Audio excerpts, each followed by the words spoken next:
Chapter 379. Emotional memories were often particularly deep, but they were often distorted. From Luo Nan's impression, he had taken a step back. It was a true reaction of his mind. But the analysis of this quintessential post was reasonable and convincing. This created a contradiction. Should I believe the data, or should I believe my feelings? Luo Nan believed the former for now, but he still harbored some doubts. He continued to read, hoping to find a more decisive and convincing reason. The group of braggers was exposed when they replied to this point. They had a tendency to turn back to the main topic with great difficulty, but not long after, the following comments veered off the mark. The reason was that an ID called Unchangeable Gold had sent an emoticon of someone pinching their fingers fiercely. He added 3 simple words, "I was wondering." This Unchangeable Gold was certainly a public figure. After his reply appeared, a long string of comments directly quoted the contents of his speech. It had become the center of the topic. Boss Gold has been exposed. Queen Wu, be careful of the hooligan. So that's how it is. Gold has always been like this. Boss Gold, represent headquarters in an expedition to Xia City. Most of these comments were from 3 years ago. They called out Her Majesty Empress Wu's nickname from back in the day. The atmosphere was extremely enthusiastic. But this was not the most explosive point. A dozen or so messages later, a certain ID replied with the same quote from Unchangeable Gold. The content was even simpler. It was just a string of ellipses.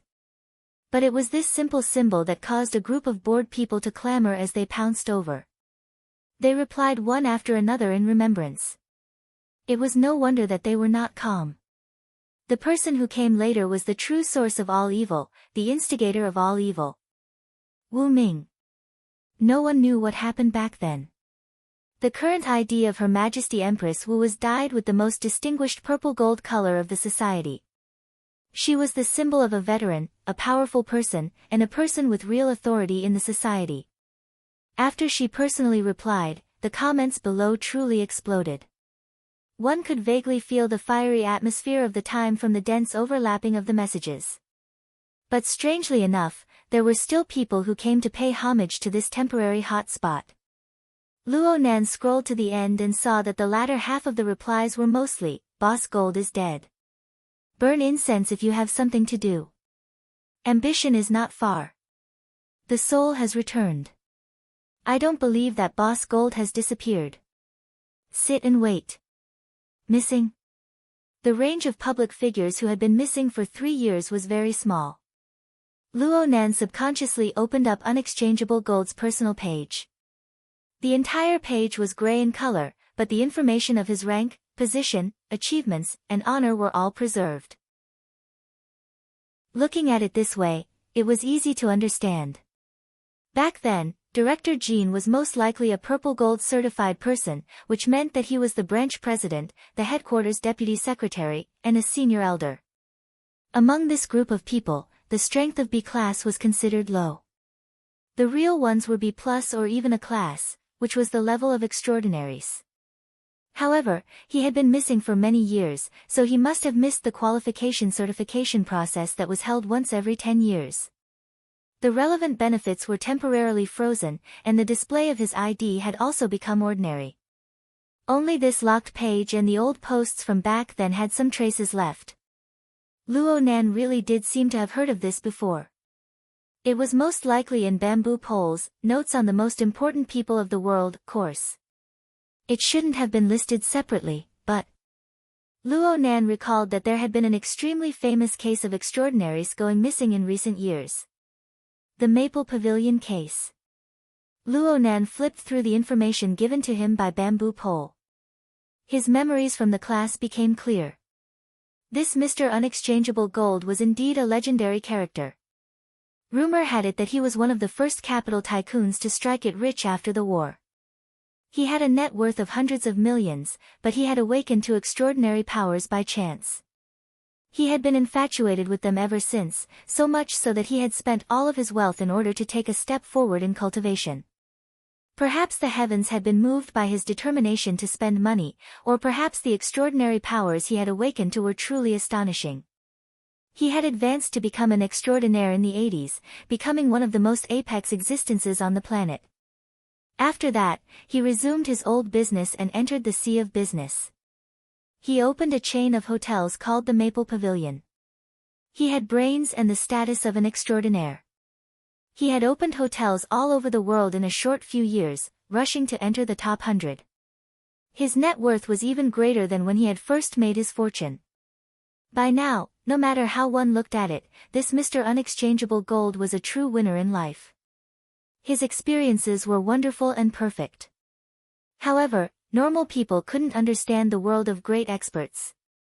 It was unknown what Unexchangeable Gold was thinking. He felt that it wasn't enough to open the Maple Pavilion hotels in the 88 metropolitan areas of the world. He began to operate hotels in the wilderness to do business with vagrants. In the beginning, he really did succeed in a few operations. He gained quite a bit of reputation among the vagrants. However, 3 years ago, he rushed to the wilderness to inspect a new location for his hotel. He suddenly encountered an accident and went missing. According to the results of the investigation at the time, the location where Unexchangeable Gold went missing was a mountainous area of nearly 2,000 square kilometers. The force of the impact pierced through the Earth's crust, detonating dormant volcanoes and changing the terrain. The power of an extraordinaire was terrifying, but it was useless. Those who should have gone missing had gone missing. Bamboo Pole mentioned Unexchangeable Gold during class. He wanted Luo Nan to understand that even an extraordinaire wasn't an omnipotent god. Coincidentally, the specific time of Unexchangeable Gold's disappearance and the time of his reply were 24 hours apart. These were the last traces of him in public before he left the metropolitan area and entered the wilderness. In a certain sense, these words could be considered his last words. Luo Nan finally understood the reason for the abnormal number of replies to a boring topic. In the end, it was because of this. There was clearly a closing song of a tortuous legend hidden within. Sigh. Luo Nan was no exception. He sighed and closed the analysis thread with dull interest. He didn't want to look at it for the time being. If a young man with the highest goal in life was to become an extraordinaire, he would be depressed for an entire day and night upon encountering such a thing. Luckily, Luo Nan's goal was a bit distant from this field. He adjusted himself a bit and stopped looking at the thread. There were other things he could refer to. Luo Nan hadn't looked at the handouts and notes that Papercut had sent him. He planned to spend half the afternoon to understand them. He never expected to discover that this handout actually revolved around the recording of reality after flipping it open. It was tightly integrated. There was nothing to say. Luo Nan could only activate reality and link to reading mode at the same time. He began to work hard. Of course, the handout only brushed over the first few interludes. It mainly started from the moment he discovered the pleated wild boar and entered combat mode. Sure enough, it was just as Papercut said. Her Majesty Empress Wu's personal explanation of the handout was much more detailed. It was also much more profound than the elite replies seen online. In the morning, Luo Nan used a mere 2 hours to train the condensation ring to a certain level. Because of this, he had some doubts about the technical difficulty and actual combat power of the entire, dripping sword. But when Luo Nan saw the handouts personally produced by Her Majesty Empress Wu, he had to reflect on his own shallow understanding. Not only did Her Majesty Empress Wu give a thorough analysis of the condensation ring and the 5 auxiliary structures, she also mentioned many of the thoughts she had when making the video. She also added many application techniques, touching upon all kinds of combat environments, unexpected situations, variations of techniques, and so on. From what Luo Nan could sense, Her Majesty Empress Wu used the condensation ring as a foundation. She could add or subtract auxiliary structures at will. She could even add or subtract the condensation ring itself. Her Majesty Empress Wu revolved around the 2 vitals of the enemy, the eyes and the mouth. She could transform into a dozen major categories and hundreds and thousands of killing techniques. Luo Nan didn't quite understand the other categories, but there was a part that involved the nervous system. Just a few words were enough to make his forehead sweat. A small water droplet, through various ways of stimulating the nerves, could achieve 7 or 8 effects such as death, hallucination, paralysis, torture, and so on. Every move was highly maneuverable, as long as one's control ability was up to standard. Such endless transformations, it was simply inconceivable. It was a pity. It was a pity that Papercut had no talent in this area and wasn't very interested. The notes he recorded were a bit superficial. It wasn't very satisfying to look at them. Luo Nan hated himself for feeling guilty last night. He just wanted to dodge He Yuan's warning. Not only did he not get the heart-searing blade video archive, he even skipped over the dripping sword.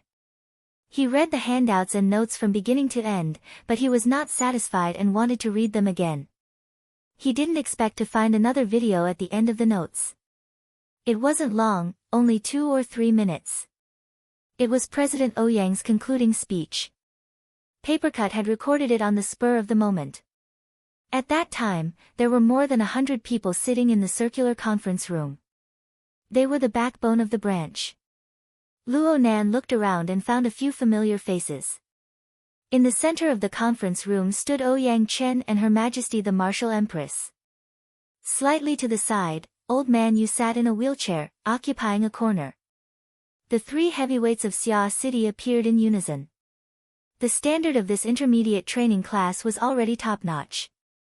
This made Luo Nan look forward to next year's spring training class even more. Generally speaking, the host's speech, the concluding speech, and the like should be relatively empty. They were heavy on flattery and had no substantive content. At first glance, Ouyang Chen's path was also like this. However, his evaluation method and focus were quite to Luo Nan's liking. This was what President Ouyang had said: 50 years have been spent on contemporary research on supernatural powers, from nothing to the current classification. In this period of time, the number of applied techniques alone has exceeded 70,000. Mud and sand have fallen, and fish and dragons are mixed together. I recognize the vast majority of these techniques, but I don't believe that they have any practical value that can be passed down for a long time. These applied techniques are either simple and crude. Some are tedious and complex. Some are profound and abstruse. There are few exceptions. In the future, we will probably only see them in museums. Through them, we can feel this era of barbaric growth. But a year ago, I saw the dripping sword released by Lady Wu. Its usage requirements aren't high, and its consumption isn't great. The vast majority of awakened on the mental side can use it. However, it isn't a simple matter to use it well, to use it fully, and to use it to a high standard. After today's lesson, I am even more convinced that this simple technique can completely squeeze out the potential of an awakened. It can exhaust the imagination of an architect. Even if one reaches the level of an extraordinary, one can still unearth valuable topics from this technique. The conference room in the video was in a bit of an uproar. Clearly, the participants were somewhat unable to accept President Ouyang's high evaluation. Ouyang Chen then gave his explanation: it looks like the dripping sword doesn't touch upon anything essential. But by relying on the 6 simple structures of the mental interfering with the material plane, it has realized far too many changes. It is like the basic material elements can form the entire world. We should also take note of the condensation ring at its most core position. It has an inconceivable possibility. On the microscopic plane, it achieves the highly efficient collection of water molecules through an extremely concise structure. It can completely replace the microscopic ability of extraordinaries. Why is it like this? I have yet to come to a conclusion, but this technique of going from simple to complex, from complex to simple, and switching between simple and complex at will is extremely mature, complete, and high level. So much so that I believe that this is the result of 100 years in advance. As far as the present stage is concerned, there is no way to increase or decrease it.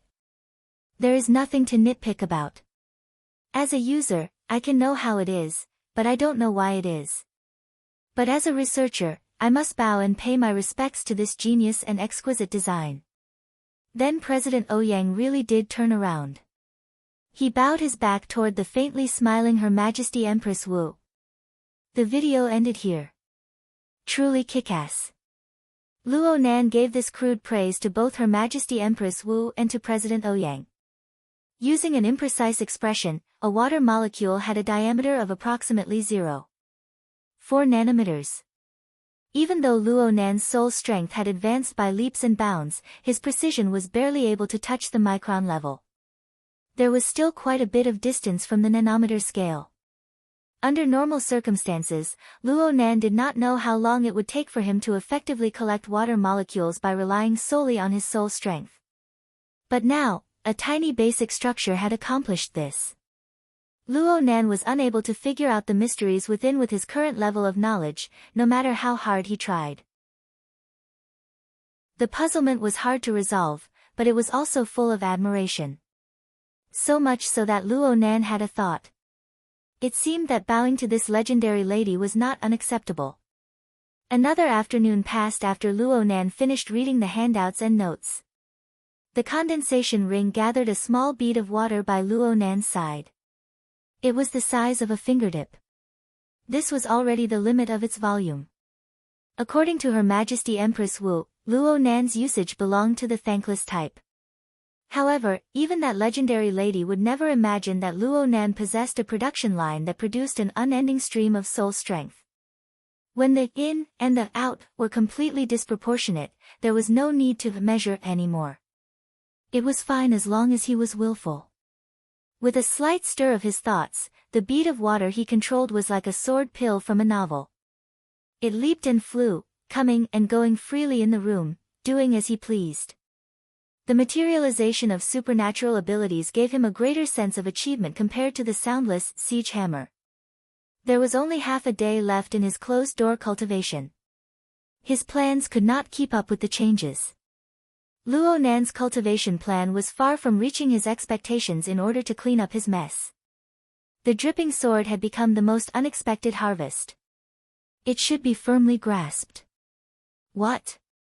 The star atlas of the format pyramid? Wouldn't that be a huge problem? In any case, Luo Nan had already developed a deep interest in the dripping sword. He even had feelings for it. Chapter 380. Luo Nan decided to press on with a spurt of energy. He grasped the 5 auxiliary structures of the dripping sword.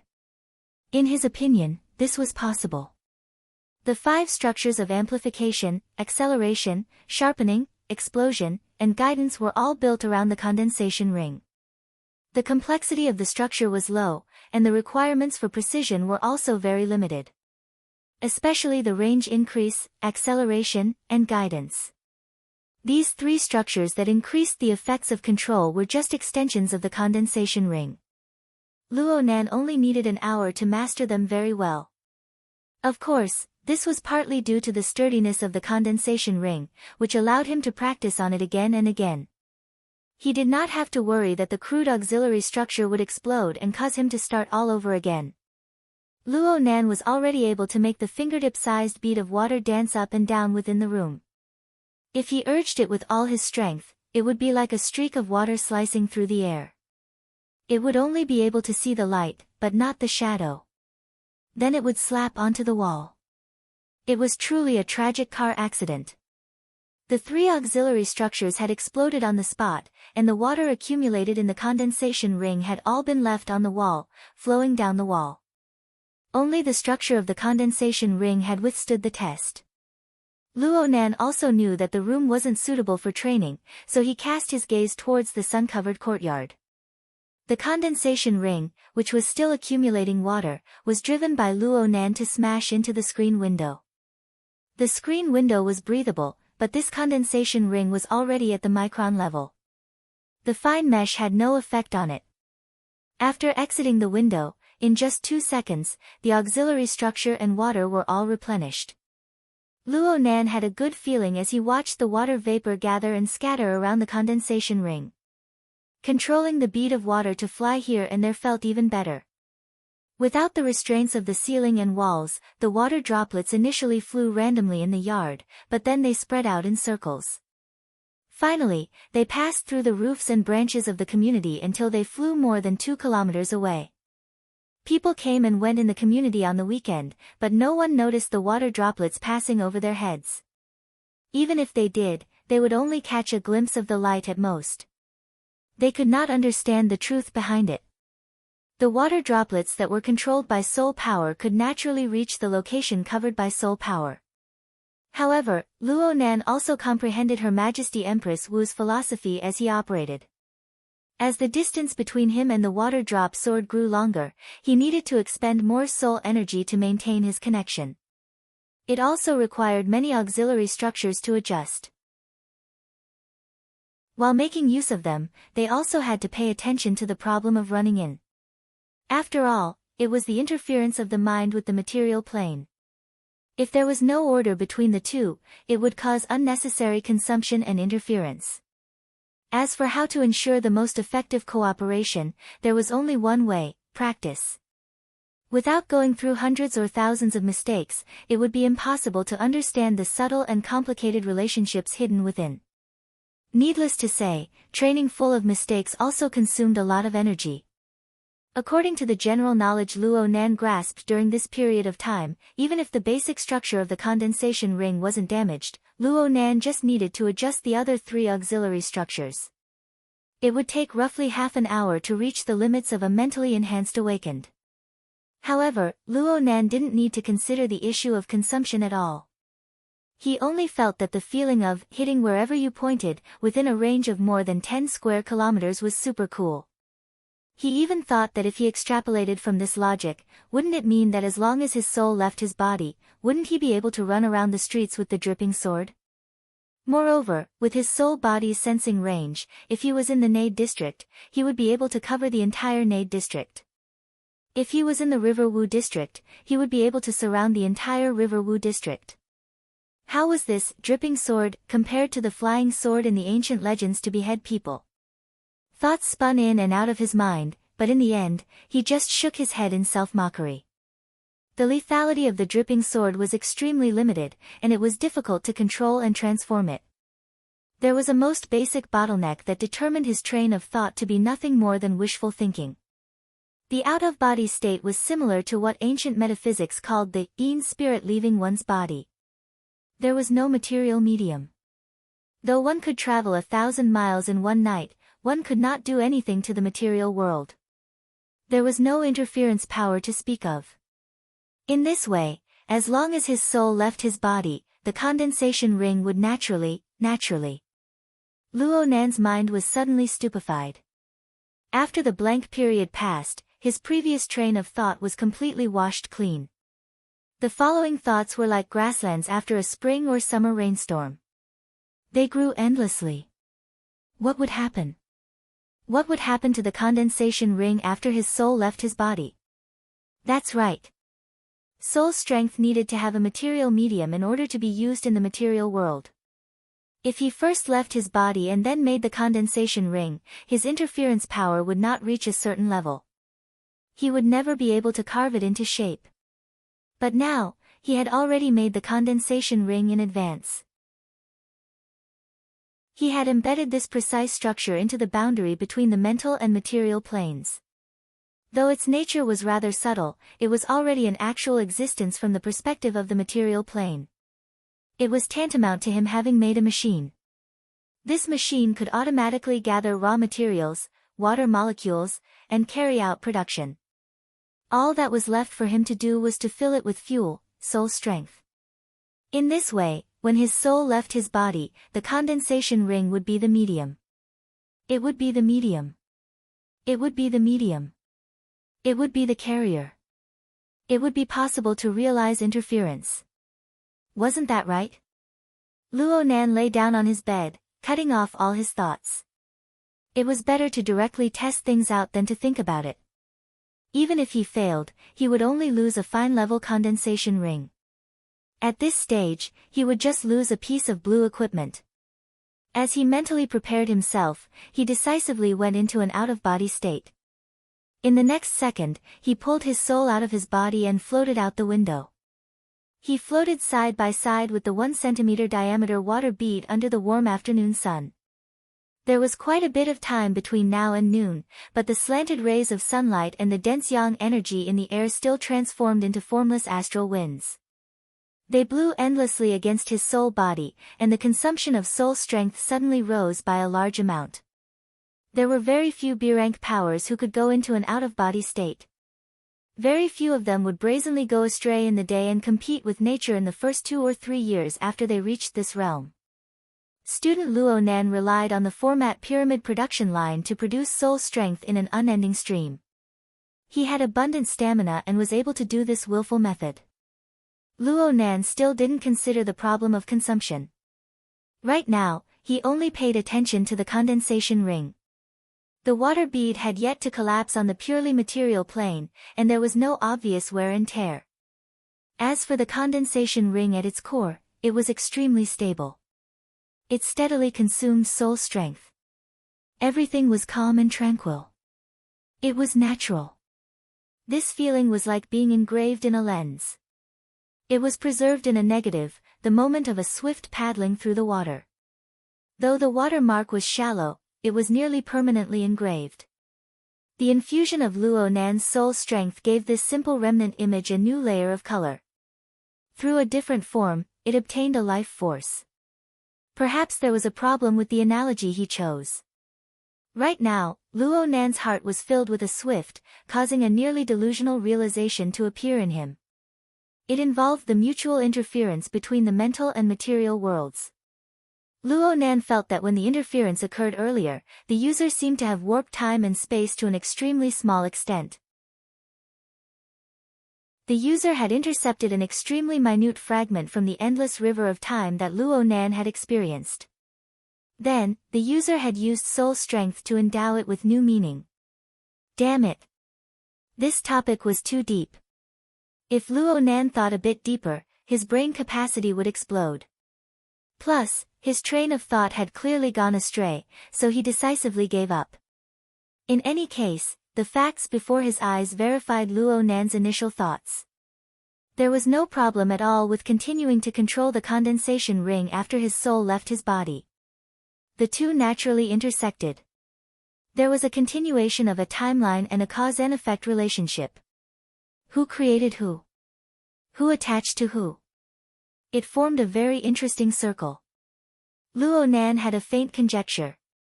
Perhaps other mentally enhanced ability users wanted to use their soul bodies to interfere with the material world. They should have done so through similar methods. That was to first create a stable tool that could be attached to. It could be a condensation ring, a hot air balloon, or a glider. As long as there was a small object that could intervene between the mental and material planes, then it would be like what was said in philosophy classes. Humans create and use tools. They are different from all other animals. Then they change the world. Of course, not just any condensation ring could achieve this function. The condensation ring Luo Nan created was a piece of blue equipment. Yes, it was possible that it was a piece of purple equipment. This condensation ring had certainly crossed a certain threshold in terms of precision. It had met some strict standards. Only then was it able to maintain stability for a long period of time in the boundary zone between the mental and material planes. Only in this way could it become a tool, a machine, and not a mere delusion. Luo Nan's soul soared into the air. His soul strength continued to act on the condensation ring, forming an unquestionable interference force. The water bead's bearing capacity was quite weak. Luo Nan tried to add a bit of force, and the bead collapsed into mist. However, the condensation ring's structure remained stable, and it continued to gather water. Luo Nan certainly needed to make adjustments if he wanted to go a step further. Luo Nan pondered over the technique within, but his brain was a bit too excited right now. His train of thought was erratic and hard to control. He had just had some inspiration for micromanipulation when a string of seemingly splendid thoughts suddenly burst forth in his mind. Yet he could not find the reason for them, stirring them into a pot of porridge. All right, this was just a reminder. He should not forget himself from excitement. Perhaps he had overlooked something. He could think deeper. Were there any relevant factors that he had not considered? Luo Nan pondered for a while to no avail, so he changed his perspective. What problems had he not resolved over the past 2 days? The economic crisis in the format pyramid, the remodeling of the star atlas, the root receptacle, the root nature, and the root nature, the outsourcing of Her Majesty Empress Wu's business, the paranoia of his aunt and uncle, the setback in the exploration of the mysteries of gear. Luo Nan only discovered that there were so many unresolved problems on his body after a rough combing through. This was still a time of peace. If the threats from headquarters, the Order, and Quantum Corporation were added in, would he still want to live? Luo Nan reflexively wanted to rub his own head. He wanted to see what sort of person was capable of stirring up all these threads together. However, it was his soul body that moved. The body lying on the bed in the room was motionless. This was the inconvenience of a mental journey. Hiss. The spiritual light was like a blade, instantly severing all of his chaotic thoughts. It was also like an electric shock. The powerful light tore through his mind, illuminating the hazy world for a time. Stimulated by the spiritual light, an object that existed within his brain but was not part of his flesh and blood appeared. It trembled endlessly as his soul strength entered and exited it. The external neuron. Luo Nan finally thought of it. He had pondered over how to interfere with the source of the material plane after his soul left his body. Wasn't it because of the external neuron? That night, his soul left his body to explore the mysteries of gear, but it was difficult to enter. He speculated that it was very likely because he did not bring the external neuron with him. Later, he tried to absorb it purely with his soul strength, but he failed miserably. Then he created the reversal of true energy, using the material to interfere with the mental. He burned and refined it, but there were no results. But now, the condensation ring had fallen from the sky and brought him around a corner. It had actually easily and skillfully crossed the great gate of his soul, interfering with the material world. With the support of the condensation ring, his out-of-body soul was able to possess interference power without going through his fleshly body. Couldn't this method be used with the external neuron? Right? Right? The thought was unstoppable once it formed. Luo Nan was unable to continue thinking. His soul body immediately threw itself back into the room, restoring the faintly discernible connection with his fleshly body. Then he willed it, stimulating the external neuron to produce a response. There were no surprises. The electric dragon that remained within his brain radiated a brilliant radiance. It bared its fangs and brandished its claws as it swam outwards. Electricity seeped out from between Luo Nan's eyebrows in the next moment. Luo Nan instantly severed the direct connection between his soul and fleshly body. The external neuron had just thrown itself outside his body when it lost its guidance. Naturally, it was about to retract back. Luo Nan's soul strength drove the condensation ring to meet it. On the mental plane, electricity and the condensation ring's structure collided. There's a way. How could there be contact if there was no interference? Luo Nan's joy only lasted for 1/100th of a second before the external neuron's powerful impact crushed through the condensation ring.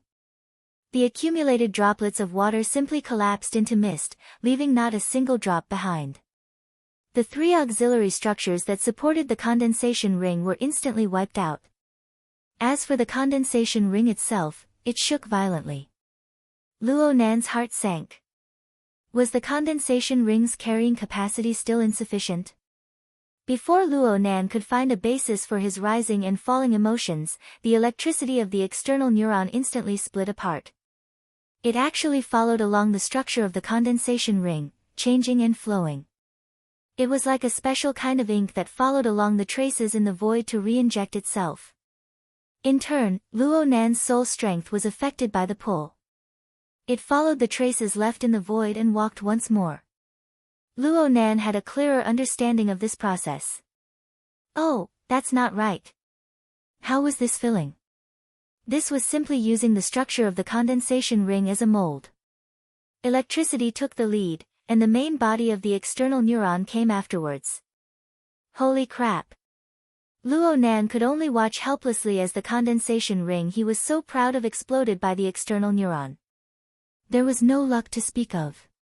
Even though Luo Nan had repeated the phrase, blue equipment, 10,000 times in advance, his heart still twitched when things came to a head. It was a good thing that he didn't scream. Just as he hated that he couldn't beat his chest and stamp his feet, a certain stimulus flashed in his mental senses. It was like a red-hot branding iron that pressed down. Luo Nan finally couldn't hold it in. Even though he was in his soul-body state, he still let out a cry. A structure of flowing electricity appeared in the void. It had a diameter of 0.02 millimeters and a thickness of about a quarter. Its shape was smooth and round without edges. It was like a hollow donut, but the volume was completely incomparable. This hollow structure floated in the void, steadily seizing and absorbing Luo Nan's soul strength. At the same time, it absorbed the water molecules in the atmosphere, quickly forming a scale. The first droplet of water was gathered, reflecting the sunlight. It was a riot of colors, like a condensed rainbow. This was the external neuron, but at the same time, it was also the condensation ring. A dove taking over a magpie's nest? Or perhaps it was a rebirth. Chapter 381. A 7 to 8 centimeter long metal thread that was shaped like a spider's web and emitted electricity on the mental plane transformed into a hollow donut with a diameter of 0.02 millimeter and a thickness of 0.5 millimeter in front of Luo Nan's eyes. Just like that, it weaved and perhaps condensed and shrank, finally forming a microscopic structure on the micron scale, and displaying a wonderful quality between the material and the spiritual plane. Fine. In any case, Luo Nan had never truly grasped the external neuron's volume, weight, and material. Luo Nan was quite cautious about the new condensation ring floating in the air. His soul force touched it carefully, but the other side was incomparably cooperative. With just a thought, he could control it effortlessly. It felt no different from the previous version. At first, Luo Nan was cautious, but later on, everything went smoothly. He was already unable to distinguish the difference between the two versions of the condensation ring. Subconsciously, he controlled the water droplets to fly up and down in the bedroom. The rest of his brain was occupied with thinking, what concept is this? What is the principle behind this? What kind of trick is this? Why the F***CK? His emotions, which had been muddled by the miraculous changes of the external neuron, finally recovered the momentum that he should have after repeatedly thinking about it to no avail. With a surge of emotions, all of his thoughts were overturned. Even though the scene of Luo Nan seizing his body and exchanging his bones was a wondrous creation, and the mysteries within pointed to the essence of the universe, it was unable to overcome the ecstasy that surged within Luo Nan's mind at this very moment. No matter how good the theory was, it couldn't beat reality, right? Luo Nan already understood the practical significance of the changes. From now on, he could carry the external neuron with him to any place that his soul body could reach. Of course, this also included gear. The human mind was just that strange. No matter how strong the desire in the bottom of one's heart was, one could still remain calm when the goal was just out of reach. However, once the goal was confirmed to be within reach, all the previous cultivation would be instantly broken. Before the pleasant surprise brought by the external neuron faded, Luo Nan's mind was occupied by gear. Luo Nan confirmed that gear hid a great secret. It was a great treasure trove for him. As the key that was most likely to unlock the treasure, the external neuron also hid a big secret. Perhaps only when the two came into contact would they appear at the same time. He didn't know if his conjecture was correct, but how would he know if he didn't try? Luo Nan was a bit unable to control his emotions. He was impatient right now. The soul circled around the bedroom 3 times and came up with 3 reasons. First, today is Sunday, the construction team will not work, there are no miscellaneous people waiting there. Secondly, the soul could leave the body and bring along the external neuron. The micrometer scale structure was equivalent to the cross-section of a spider's silk. It was extremely tiny and could come and go quietly without anyone noticing. Thirdly, it was still early. He could make a round trip within 5 minutes. There was plenty of time to explore. If everything went well, he could come back for dinner. If things didn't go well, he could go back again after dinner. All the reasons were in support. All the conditions were in place. What was there to wait for? Before he could finish his thoughts, his soul body charged out of the room, ignoring the window screens and whatnot. When he reached the courtyard, he flashed out of the neighborhood and charged into the sky. Luo Nan clasped the condensation ring formed from the external neuron, and the flying speed of his soul body was not affected in the slightest. Faint traces of water could be seen in the courtyard, but he disappeared without a trace as soon as he entered the sky. At 4 or 5 o'clock in the afternoon, the sun seemed to be at the same level as the dense forest of skyscrapers. Only the endless light still floated in the clouds. At this time, it was approaching the peak traffic period. Small and medium-sized aircrafts were also shuttling back and forth in the high-altitude traffic layer. The late autumn sun was slightly warm, and the high-altitude airflow was dense and cold. The two intersected, and the impact of Luo Nan's emotions melted a bit. He suddenly came to a realization. The external neuron had a physical body. Only the heavens knew what the consequences would be if it were to collide with something while flying at high speeds. There was nothing wrong with rushing to excavate the treasure, but he was carrying the external neuron. If he were to lose it in a careless operation, he might as well smash his head into his bed and play soccer. Luo Nan was about to fly out of the Nade district by now. His thoughts stirred, and the flying speed of his soul body slowed down a bit.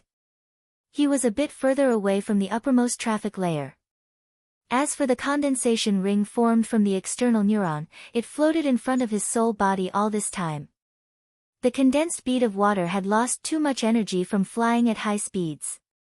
It was practically shapeless. Even though it was endlessly replenished, it was still several times smaller than when it was at its peak.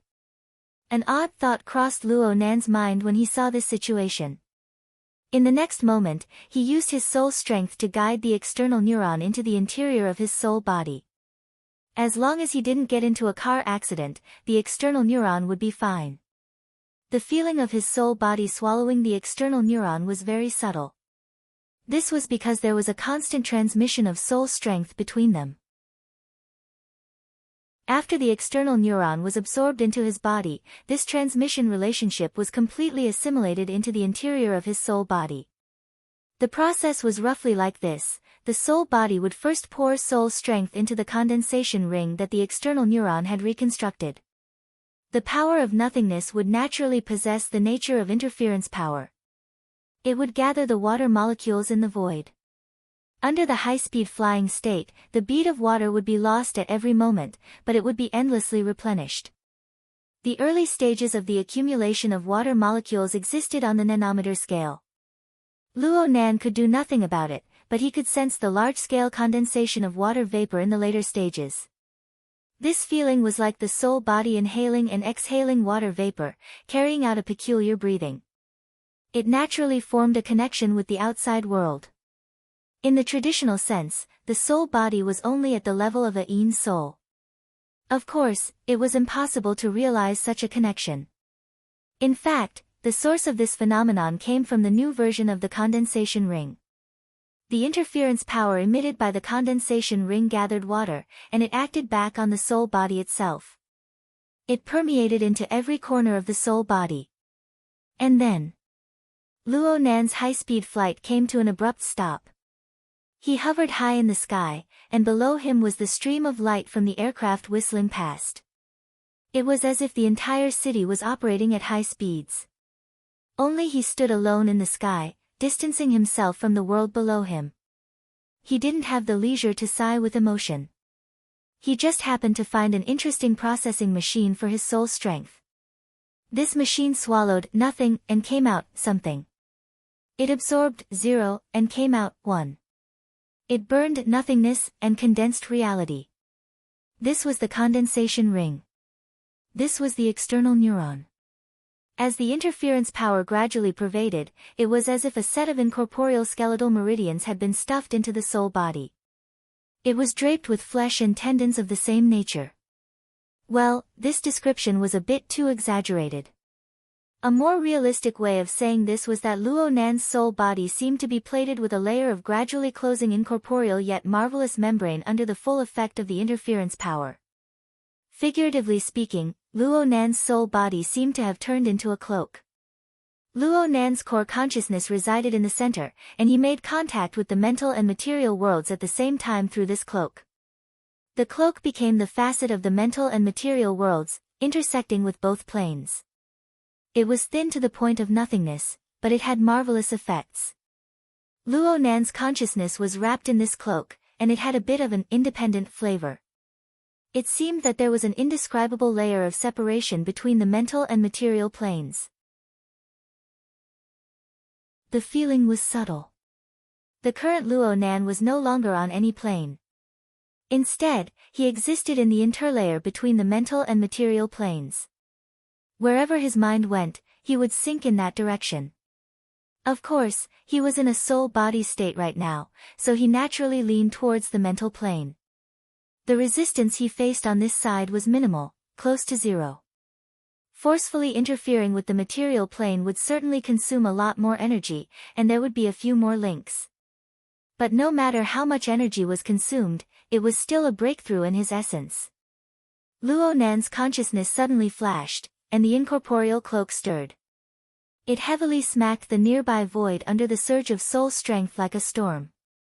Wind appeared out of nowhere under the sunlight, and it transformed into a fine stream. It spun and traveled several dozen meters away, nearly brushing past the upper edge of the high-altitude traffic layer before finally dissipating. The stream of air went far away, and Luo Nan's state of mind was like a whirlpool, endlessly turbulent. However, his state of mind had swelled to the extreme by the time the stream of air dissipated. See? Such a crude attack pattern was able to cause considerable turbulence in the material world. What did this mean? It meant that Luo Nan had leaped out of the stage of soul embodiment, the level of a Yin god. He could truly interfere with the material world, shifting the interference force from the tiny structure of the condensation ring to the entire world. Such progress was like jumping from the ground to the clouds. But under the catalysis of the external neuron, it was logical and natural.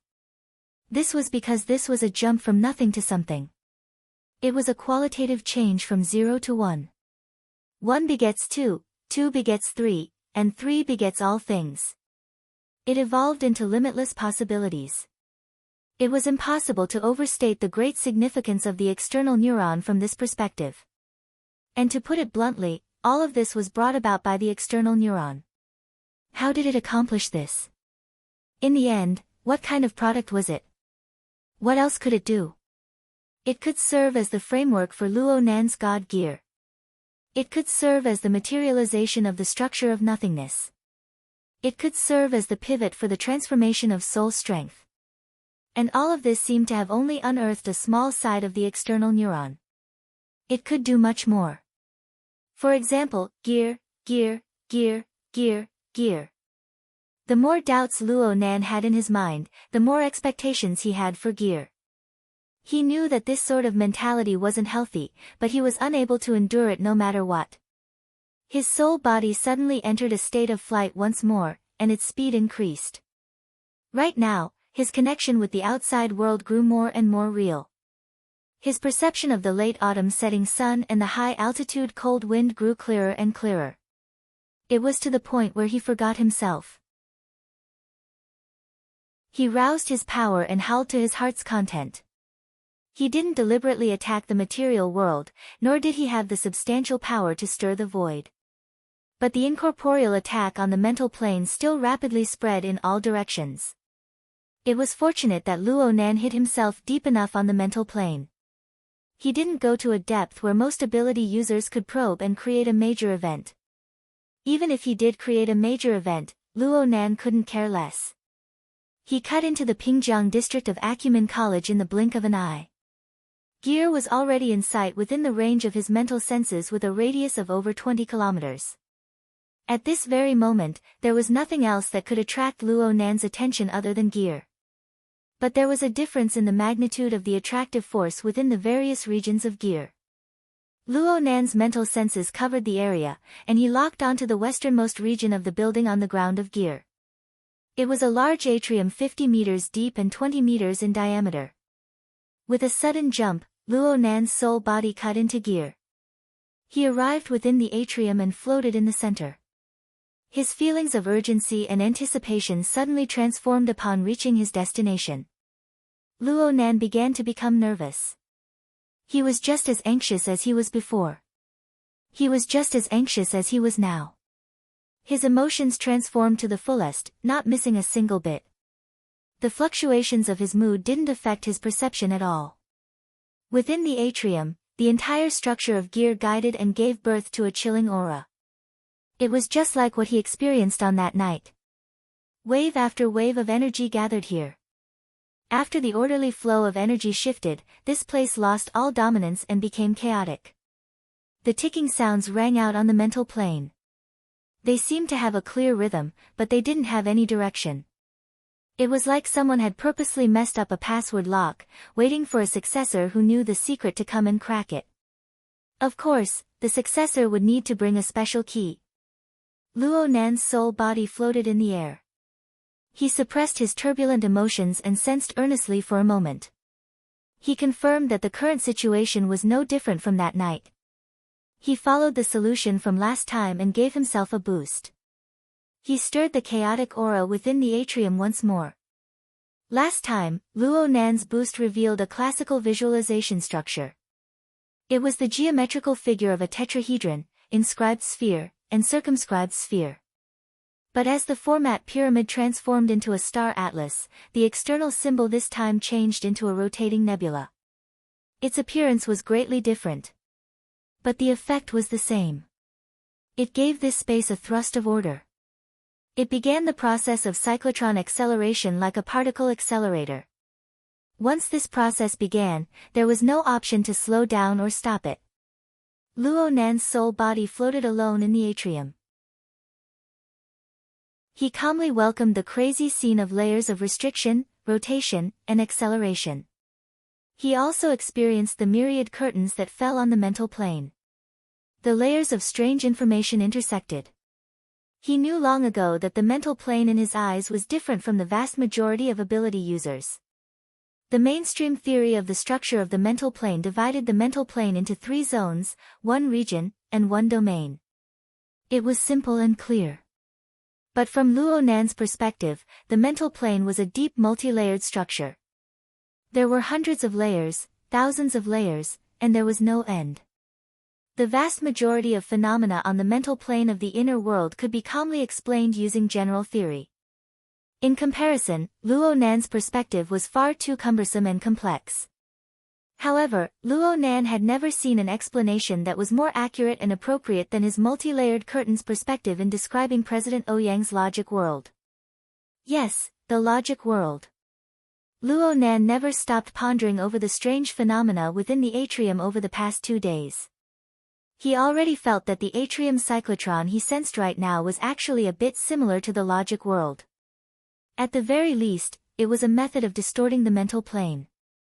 Of course, there were more differences. Chapter 382. From Luo Nan's perspective, President Ouyang's logic world used the complex structure of the mental plane to forcefully pull the distant plane over, forcefully linking it with the surrounding material world. It was like casting a hook to fish. It looked casual, but the purpose and logic were extremely strong. It was just that outsiders had no way of knowing. The atrium cyclotron took the form of the order bestowed by Luo Nan as the core. It stirred forcefully, causing the nearby region to weave and twist, pushing outwards layer by layer. It was like grabbing one end of the bedsheet and twisting it forcefully. This would cause the other end to spin, pushing it closer and further. On the other hand, the logic world already had a blueprint and was constructed layer by layer. As for the atrium cyclotron, it started from the inside out. First, it changed itself. Then, it probed into the distance. One was building a house. The other was the telescope. It could be seen that the effects of soul strength were different. The structures and algorithms were different. The results were as different as heaven and earth. Luo Nan had always suspected that the huge increase in the range of his mental senses after that night was due to the effects of the telescope structure. Right now, the information gathered by the telescope was gradually enriched. The gray-white light smeared and interweaved on the mental plane, gradually materializing to reveal the marvelous landscape of the clouds high in the sky. But no matter how close the telescope's perspective was, the real situation was still separated by a layer. Last time, Luo Nan had fallen here. It was impossible to truly touch the cloud world that he yearned for day and night with just the telescope's structural model. It was something that Luo Nan could only do if he didn't rely on external objects. But today, he had the external neuron. The external neuron didn't have any particularly obvious reactions during the early stages of the Fargazer realm's formation. It was just that the bizarre cloak that had just taken shape had already revealed a special quality due to the external neuron's influence on the road. The cloak warped and rippled within the rapidly rotating atrium vortex, but it maintained an inconceivable degree of flexibility and independence. It continued to display its ability to interfere with the mental and material planes. Because of this, the myriad curtains that fell on the mental plane were connected to the surrounding material environment through the cloak. It was just a little bit, but it was like the cloak when it took shape. It achieved a breakthrough from zero. This allowed Luo Nan to realize a small portion of the effect similar to the logic world. It formed a warped independent region around his soul body. The problem was that the most powerful aspect of the logic world lay in its logic. That was the decisive factor in its construction. Luo Nan did not possess that sort of logic. After the interference between the mental and material planes was achieved, the corresponding area no longer belonged to the scope of the faraway realm structure. There was no specific order and it was purely a superfluous thing. It would also increase the burden of the soul body. In just a few short seconds, the cloak had become a little sluggish. The excessive structure directly affected the efficiency of the soul energy conversion. As the situation continued to worsen, the external neuron, which was the center of the conversion, was finally stimulated. The condensation ring constructed by the external neuron showed signs of instability for the first time. Some of the lines were extracted from the condensation ring and reached the center of the structure of the condensation ring, where they performed new structures on the microscopic level. This was a completely spontaneous action of the external neuron. Luo Nan's consciousness did not participate. In fact, the scale of the fabric this time had already been probed down to the micron level. It exceeded the precision of his senses. Were it not for the fact that the external neuron and his consciousness were tightly linked together, Luo Nan would not even have the slightest of senses.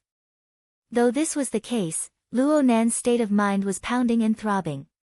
He gradually became high-spirited. He was unable to clearly probe the composition of the external neuron, but the chilling aura and the myriad of changes in the curtains were clear to see. During the rotation acceleration process, the chaotic, distorted interference between the mental world and the material world began to show regular fragments. The corresponding interference forces no longer conflicted and melted each other. Instead, they piled up and spun, achieving a certain reflection with the structure of the telescope. If the rotation speed of the telescope was said to be 10, then the region that Luo Nan could interfere with and warp had a rotation speed of 1. Every 10 revolutions of the telescope, the interference area would revolve once. It was precise and rhythmic, but it was gradually changing and speeding up. 10, 1, 10, 2, 10, 3. The rotation speed of the telescope was already relatively fixed, but the rotation speed of the interference region was constantly increasing. When it came to the material plane, there were already obvious signs. In the center of the atrium, the light in the void was clearly distorted, and the low sound of bang bang, like the vibration of a bowstring, continued without end. If Luo Nan hadn't lost his temper 2 days ago and destroyed the majority of the surveillance cameras inside gear, this piece of information would have been impossible to hide. How could Luo Nan care about this? His soul body was located in the core region of the distorted void. He could personally experience the extent and speed of the distortion. The cloak was no longer sluggish, but the layers of acceleration accumulated astonishing potential energy. It pushed his emotions endlessly, causing his body and mind to tremble both inside and out. His guess was correct. No matter what form the external neuron took, its existence held an extremely important meaning to Gear. It was like a key was inserted into a keyhole. It twisted according to the rules of induction, and the heavy door slowly opened for him. 10, 4, 10, 5. In other words, when the telescope structure made 2 revolutions with his soul strength, the interference region revolved once as well. The 2 revolutions were perfectly synchronized, and Luo Nan's consciousness went blank for an instant. This was because at this very moment, the stacks of gray clouds he had been paying attention to all this time collapsed without any warning. It was as if the entire sky was pressing down heavily on him. Luo Nan came to a realization in the next second. It wasn't that the firmament was pressing down. It was that he was piercing through the clouds. Heaven and earth had already shifted. Luo Nan crashed into the depths of the nearly boundless grayish-white cloud layer. His perception of the outside world was a bit more realistic thanks to the existence of the cloak. Clouds piled upon each other under the dim lighting. Smoke flew about, and a blood-like color seeped through the gaps between the clouds. A direct chill and the ear-piercing howl of the wind came at the same time. This place seemed to be some high-altitude region, probably the upper part of the troposphere. The airflow was intensely disturbed, like a never-ending tsunami of clouds and mist. The airflow swirled the clouds, water droplets, and ice crystals. It swept past with a rumble, violent and manic. The astral wind blew through the gaps between the clouds. Luo Nan could see that there was an even vaster space beneath the thick clouds. It was just that it seemed to be covered by a prairie fire. The blood-red color between the gaps between the clouds was the reflected light. That's right. It's here. It's here. Luo Nan looked all around. He saw the cloud world that often appeared in his dreams, and he personally experienced this absurd yet realistic scene. Even though he didn't know where he was and it was hard to distinguish between things, his impatient and unavoidably absent-minded emotions from the past 10 days finally knocked the last nail in his coffin, and it fell to the ground with a bang. He let out another howl under his impassioned excitement. This time, the cloak stirred the clouds and ice crystals, and a wave of grayish-white air rumbled out. But soon, it was swept flat by the fierce whistling high-altitude astral wind. It was annihilated within the surging and flowing clouds, leaving no trace behind. The vile environment of this place could be seen at a glance. However, no matter how vile the environment was, Luo Nan, who had entered in his soul-body form, received the same effects as nothing. It wasn't like last time, when he had entered with his fleshly body in a muddle-headed and relaxed manner.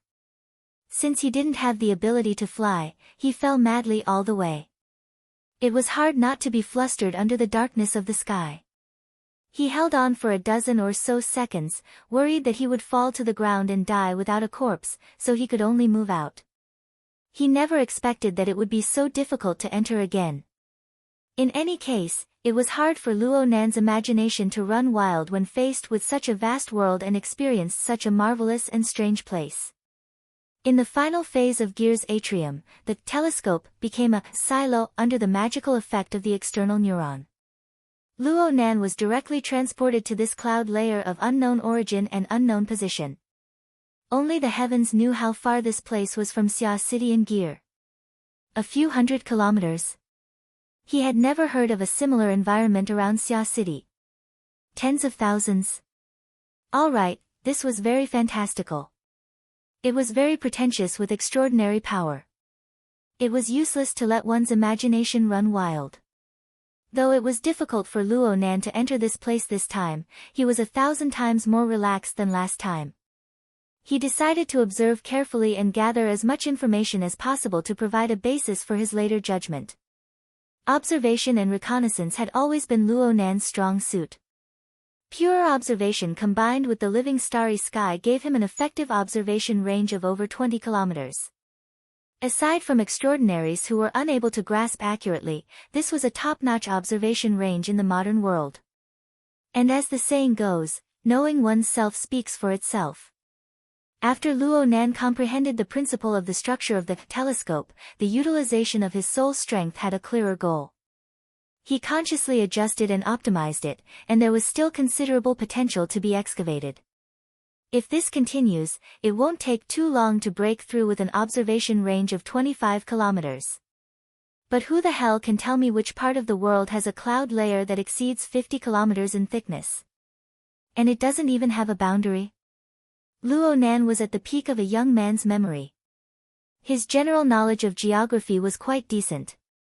He remembered that the relevant course had taught him that it was impossible for the cloud layer to exceed the height of the troposphere. And the Earth's troposphere was the highest at the equator. It was only 17 or 18 kilometers. The polar regions were only 8 or 9 kilometers. What the hell was 50 kilometers? Yes. He was too timid last time. He couldn't hold on for more than a dozen seconds before fleeing. According to the results of his observations, how could he live up to the cloud layer thickness if he didn't freefall for 5 minutes? His soul body floated within the cloud layer, staring blankly for a while. During this time, the two sides of the cloak interfered, condensing mist for him to form a blurry human silhouette. It was very likely that it would become more lifelike if this continued for a period of time. Luo Nan didn't care about this. He had already begun to feel that something was wrong. Not to mention the thickness of the cloud layer, the blood-red color within the cracked and warped cloud crevices did not fade for a long time. He had previously taken it for granted that this was the influence of a great fire burning on the surface of the earth below, or perhaps a volcanic eruption. He was even prepared to use this to further clarify the specific coordinates. But right now, the range of his mental senses, which he was so proud of, couldn't even go beyond the cloud layer, let alone confirm a volcano. Moreover, was it really a volcano? Luo Nan was deeply doubtful. His observation continued. The living stars were spread out, displaying a simple ecological map within the range of the mist. A few believers continued to display their usefulness in the surroundings of the core star cluster of the self format, but the life forms further away had already switched to another group. It would be quite awkward to say, another group. The cloud region was inconceivably vast, but the density of life forms was truly urgent. Luo Nan could only detect 2 or 3 kittens within the range of his senses of over 20 kilometers. Oh right, what did he say just now? Kittens? Luo Nan's thoughts had yet to come to a realization when a thick cloud suddenly exploded a dozen meters in front of him. Smoke scattered in all directions. A dark red shadow flashed into existence out of thin air. It was as swift as lightning, smashing through the cloud layer and pouncing in front of Luo Nan in the blink of an eye. A thick and long arm smashed over, and its sharp claws distorted Luo Nan's perception. Only now did the boiling murderous aura appear with a rumble. Not only on the material plane, but on the mental plane as well. It brought forth a terrifying attack akin to an eruption of lava. The change happened right in front of him. There was no room for him to operate his thoughts. Luo Nan could only make the most instinctive reaction. The cloak interfered with the mental plane to the greatest degree. He ignored everything else and his soul body escaped to the deepest depths he could reach on the mental plane. The blurry silhouette formed from the mist exploded and shattered, turning back into water smoke. The attack on the material plane had hit nothing but air. But the most fatal attack was still on the mental plane. He had been thinking of a volcano just now, but now there really was a volcano erupting on the mental plane. It was as if Luo Nan had returned to the time when he first saw the terrifying might of the human-faced arachnid. He looked at the enormous specter that was burning and expanding in the void. The specter faced the sky and roared, extending its claws to strike over. It was truly like an erupting volcano, a pillar of turbid smoke and fire that smashed into the clouds. The mental plane trembled and swayed. The burning demonic claw, brimming with the desire to destroy, chased after the tail of Luo Nan's soul body. It crushed through several hundred layers of the curtain structure of the mental world to form a shadow behind Luo Nan. Luo Nan could already feel the breath of the Grim Reaper. However, the Grim Reaper's scythe was unable to hook onto its target in the end. Luo Nan didn't know just how deep he had dived into the mental plane. He only knew that the burning demonic claw had crushed through nearly 1,000 layers of curtains in succession before finally reaching its limit. No matter how much it ignited with its killing intent, burning through and warping the majority of the mental plane, it was ultimately unable to crash into the level of Luo Nan's soul body. It was just a little bit off, but it was still not enough. And in reality, the powerful attack missed. The dark red shadow completely disregarded the laws of matter. Its figure came to a halt like a steel nail, smashing into the clouds. It seized the position of Luo Nan's cloud aura silhouette and used malevolent eyes to stare fiercely at Luo Nan. What the hell was that? Luo Nan was both shocked and furious. His reaction to stress just now was truly extraordinary. It was all thanks to his soul body.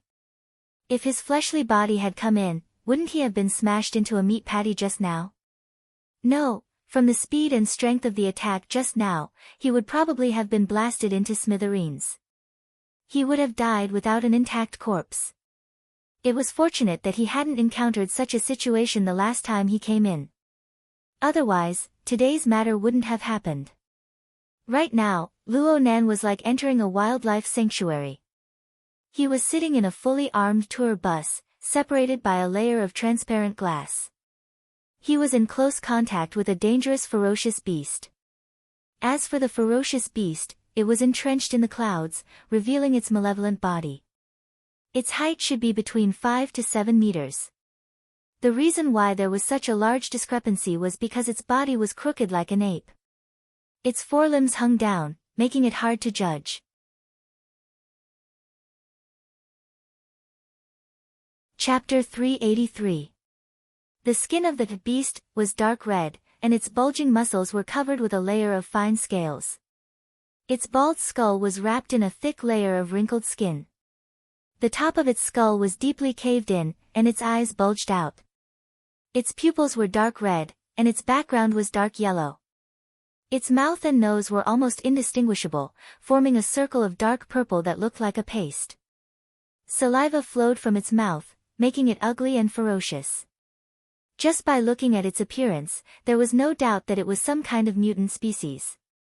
It looked a little like a gibbon, but it was 100 times uglier. Luo Nan didn't know whether or not this fellow belonged to the type of mutant that had already been discovered. In any case, he had no impression of it at all, so he gave it the name of Mushed-Mouth Ape at the last minute. At this moment, the rotten-mouthed ape was staring straight at him with its crimson eyes.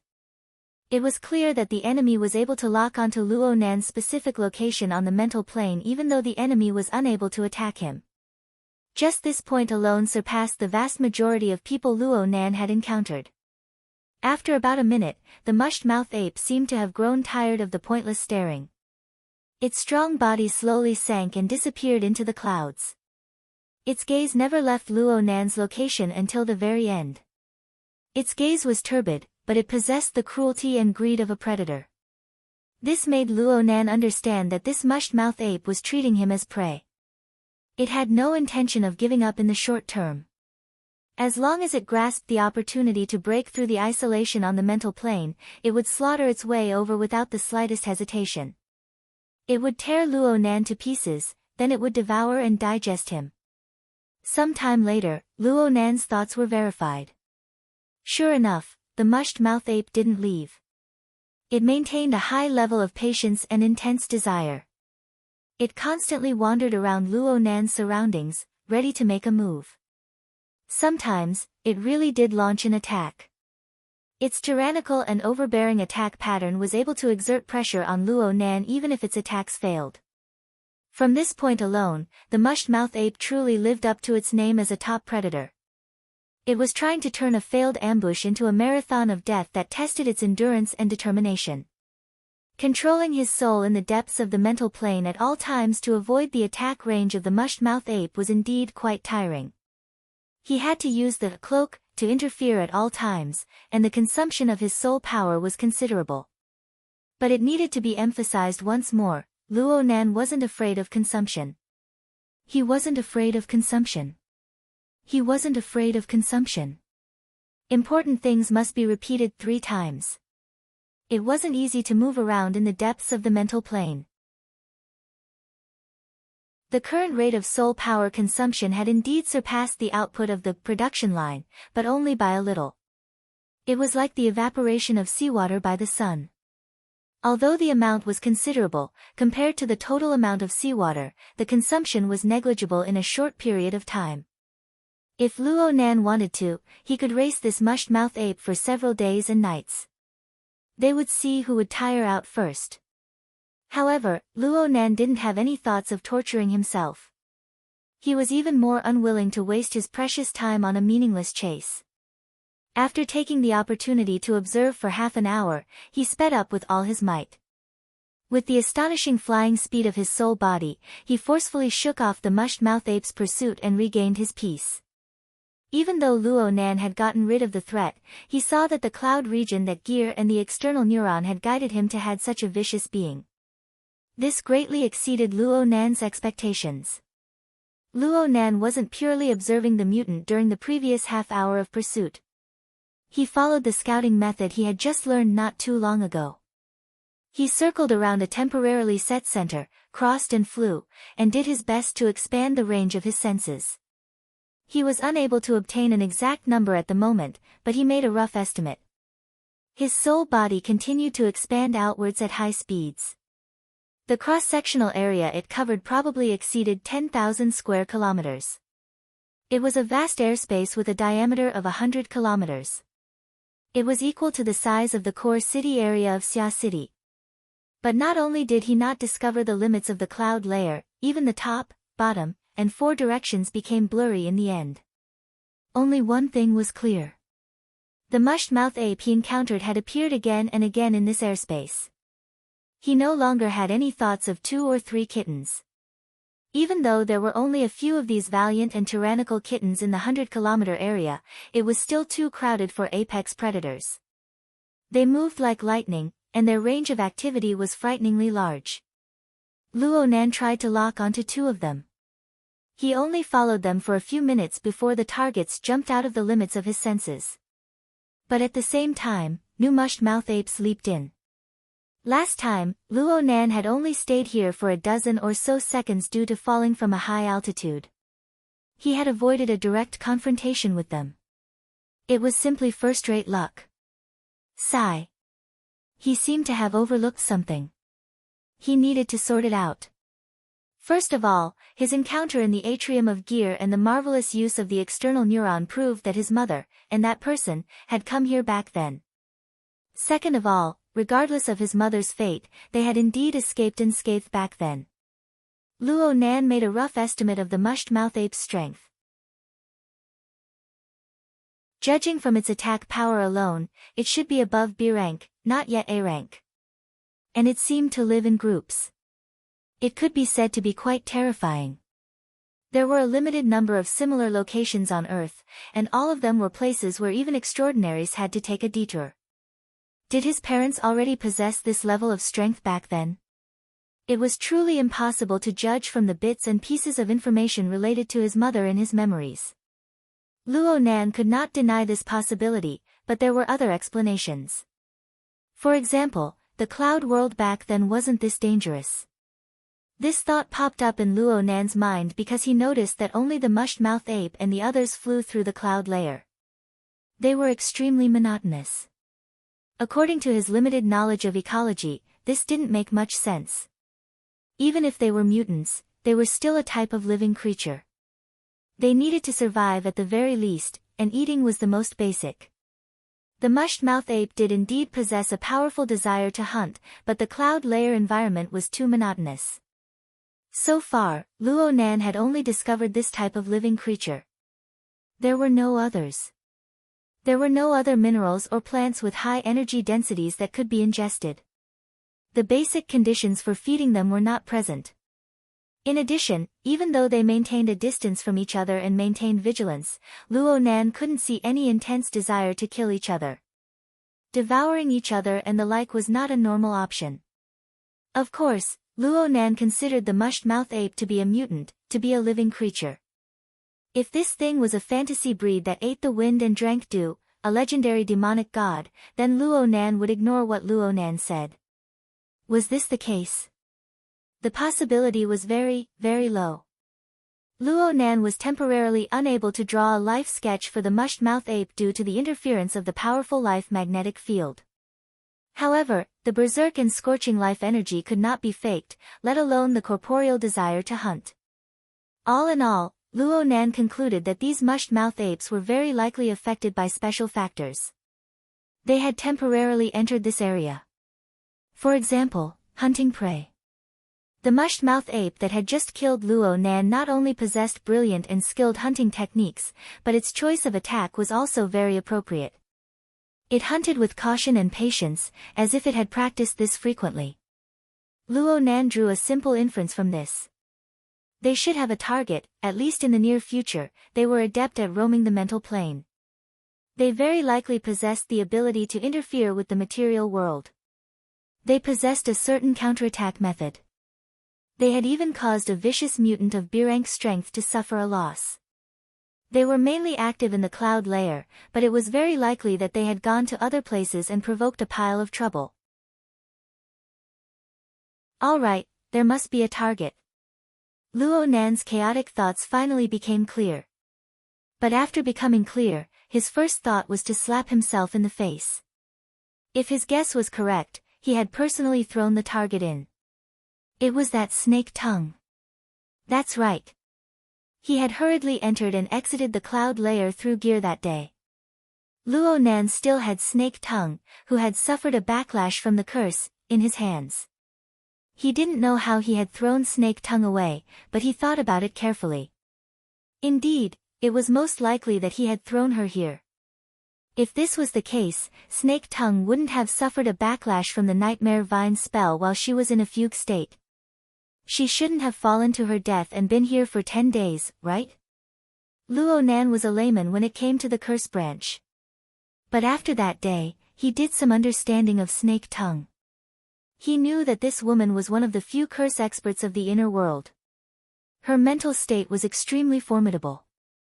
No matter how fierce the backlash from the curse was, it wouldn't be able to trap her for long.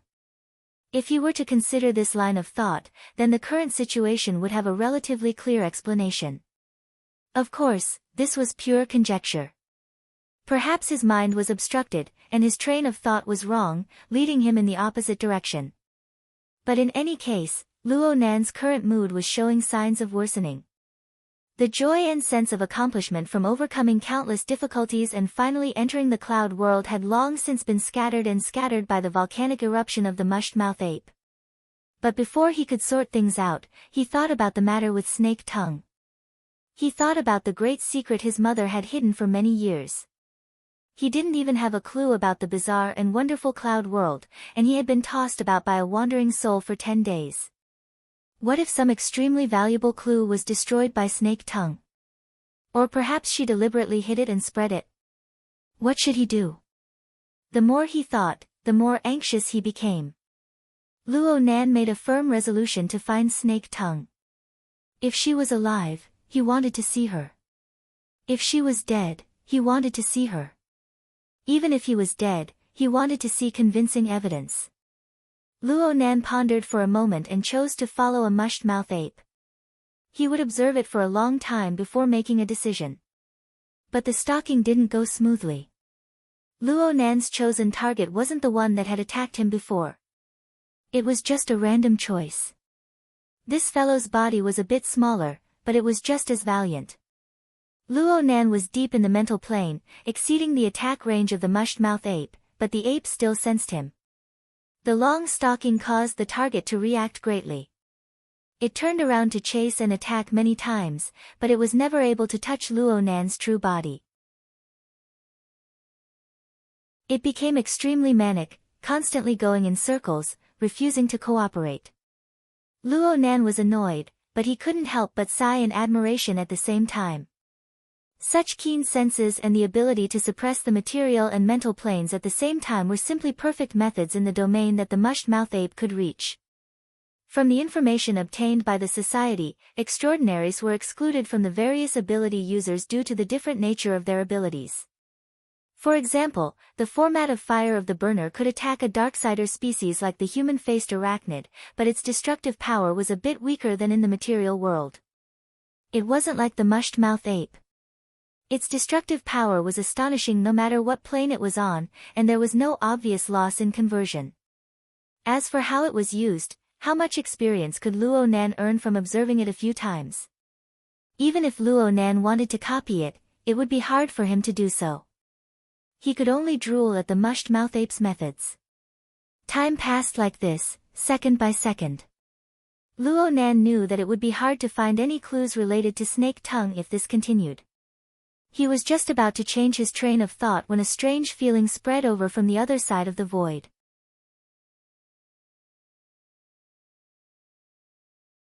Chapter 384. Luo Nan was certain that the connection between his soul body and fleshly body was still there even though he had moved through the void. It was just that the distortion was severe, weaker than it had ever been. He couldn't estimate the distance at all, and his perception of the details was also a problem. Luo Nan was a bit flustered when he sensed what was happening over there. He didn't care about anything else, but he was worried that his aunts would come home and see him lying on the bed like a corpse. They would send him directly to the hospital. Even though Luo Nan had 10,000 hopes of doing an in-depth exploration of the cloud world and ascertaining Snake Tongue's whereabouts early on, reality was right there. He still had to kneel. With a thought, in the empty center of the condensation ring structure, the new structure formed by the external neuron released a corresponding signal. The soul cloak's interference method changed, and in an instant, the world changed. In the depths of the clouds, the messy tail ape, who had been teased for a long time, was still in a rage. The threat that had troubled it for a long time had suddenly disappeared without a trace, as if it had never appeared. The mush-tail ape had a stupefied expression, and it circled around on the spot a few more times before leaving resentfully. Luo Nan had already returned to the normal world. It was a familiar place. Just like last time, it was still in the tree hole of the withered tree sandbar, a kilometer away from Gear's main building. Sure enough, there was a clear pattern for entering and exiting the cloud world. It was set up intentionally. Luo Nan was both shocked and impressed by his mother's design back in the day. Unfortunately, he was unfilial as a son. He had casually thrown out a piece of trash and caused trouble.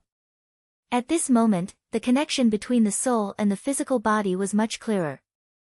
Luo Nan also knew that it was a false alarm. It wasn't that his aunt and uncle had returned.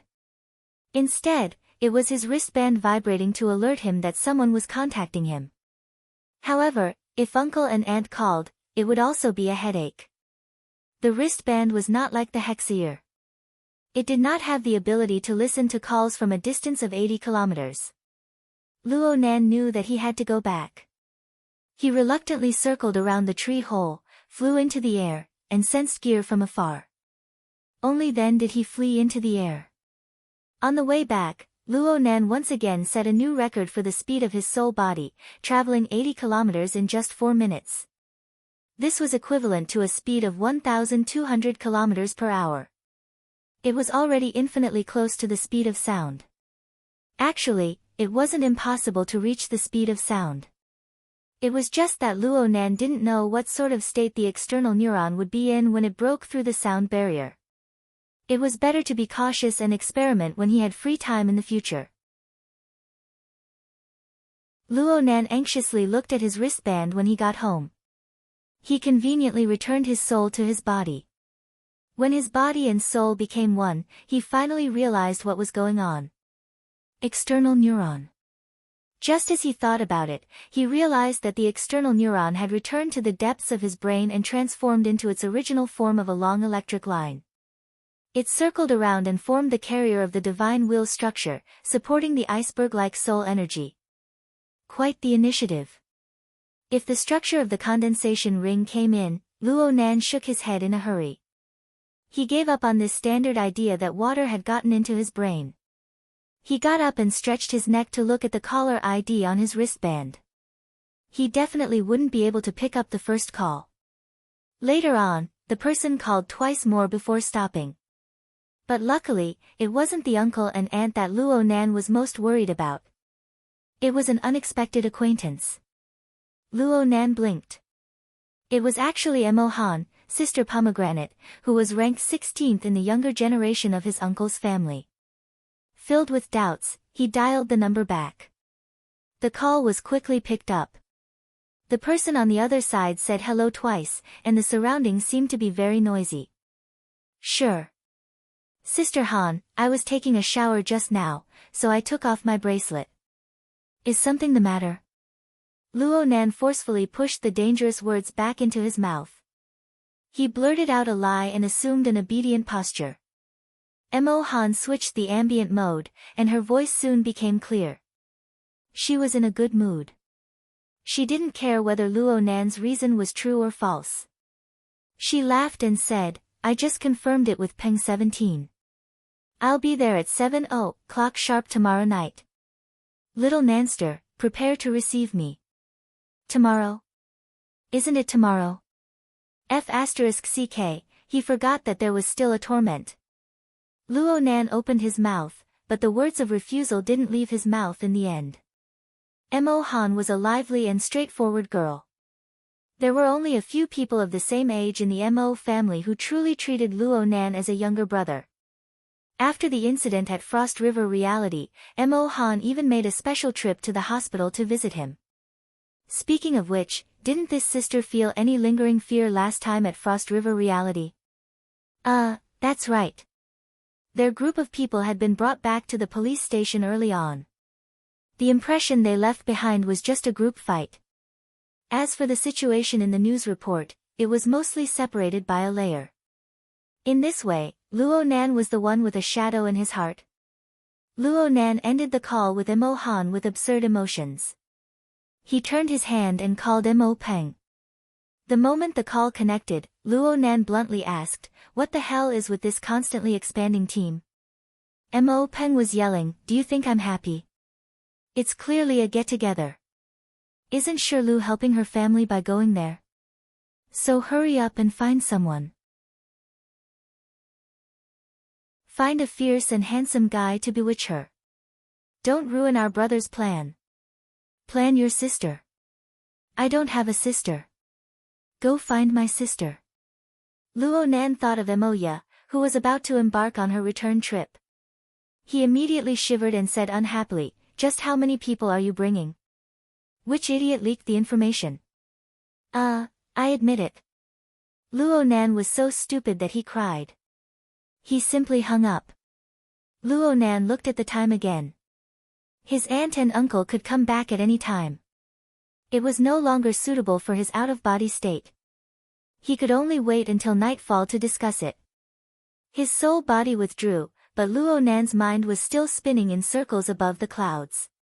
He diligently pondered on how to detect the shape of the sky over there as soon as possible. He wanted to find Snake Tongue's whereabouts, but he didn't have a clue for a time. After thinking for a long time, he changed his angle. He remembered that there was still a very crucial question. Where in the world was the region above the clouds? Boundless, thick clouds that defied common sense. Burning bloody light flowed between the gaps in the clouds. The powerful mushed-mouth ape flew here and there. Each element was extremely distinctive, but when gathered together, it was like a casually drawn demonic face. It was hard to distinguish.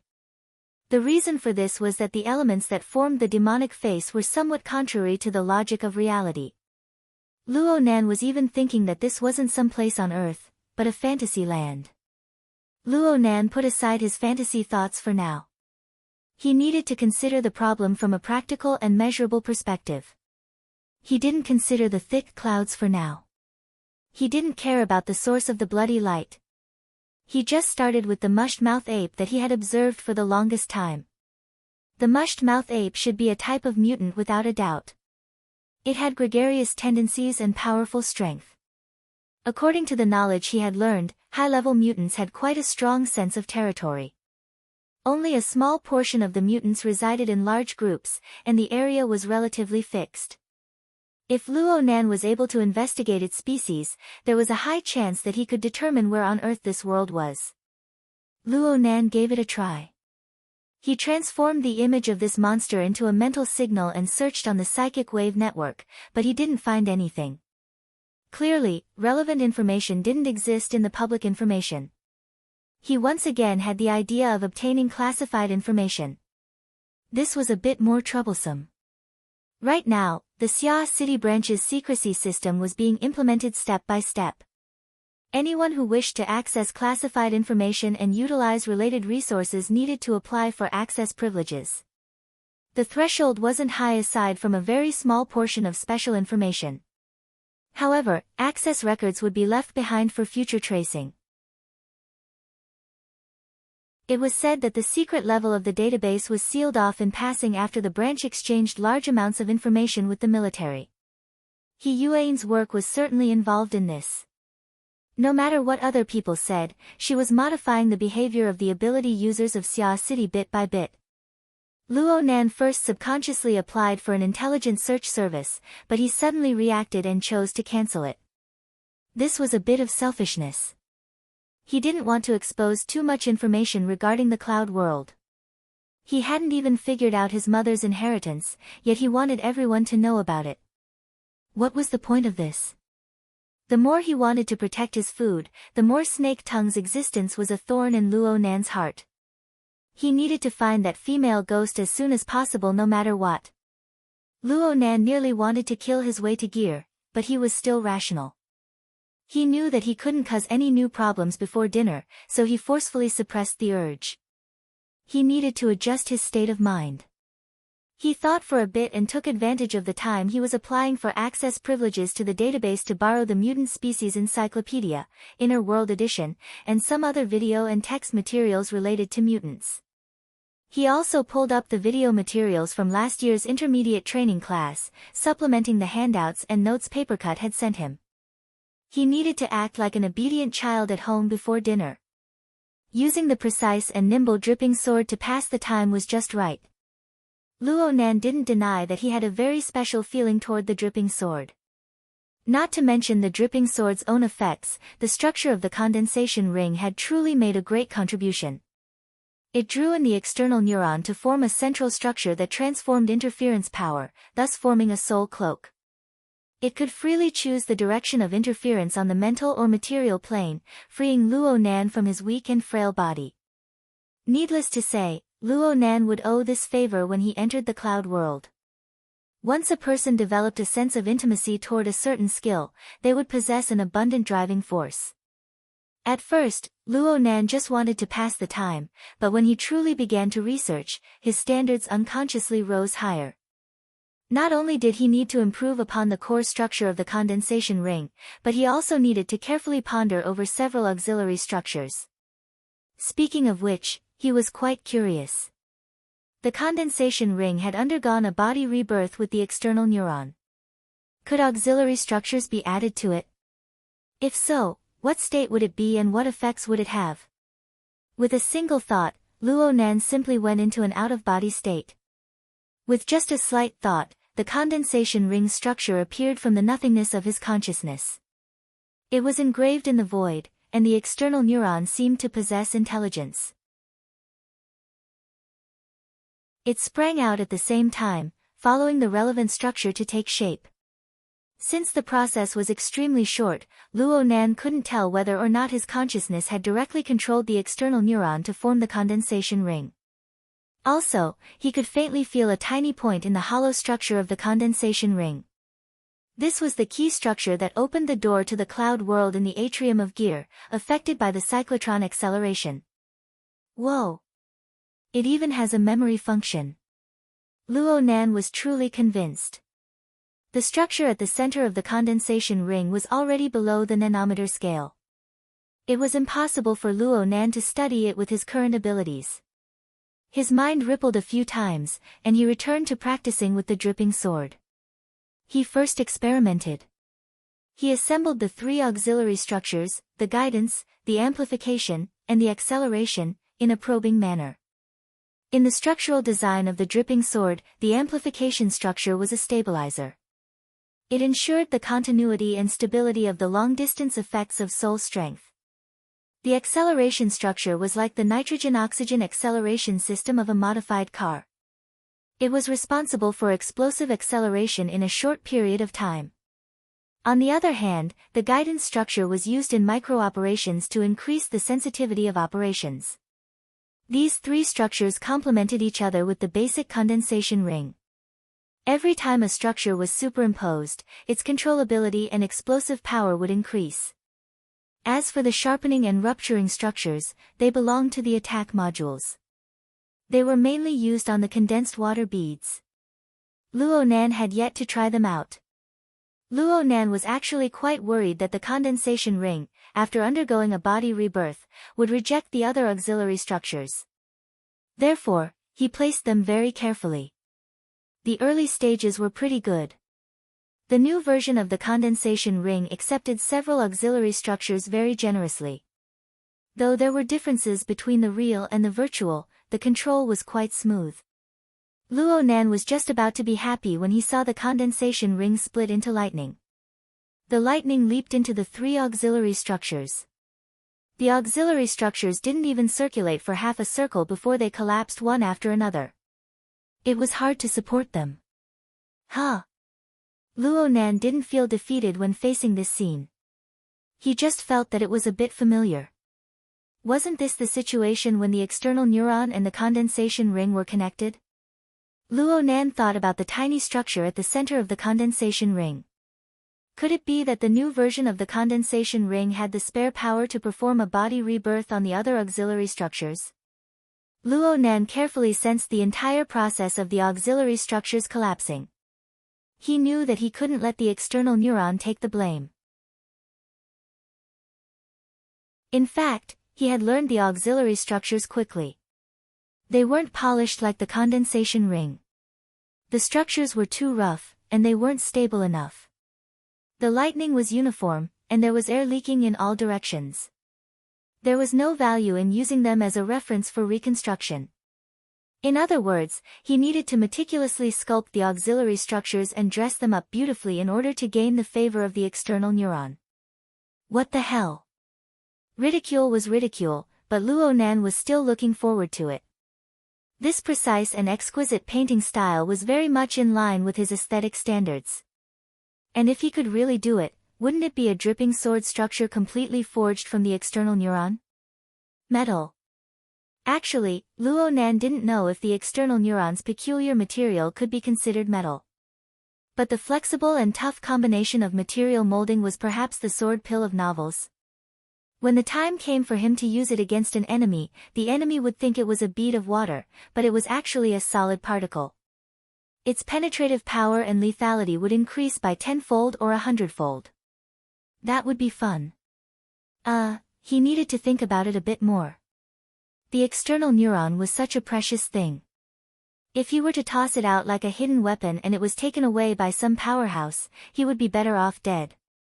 Luo Nan began a new practice amidst this tangled mood.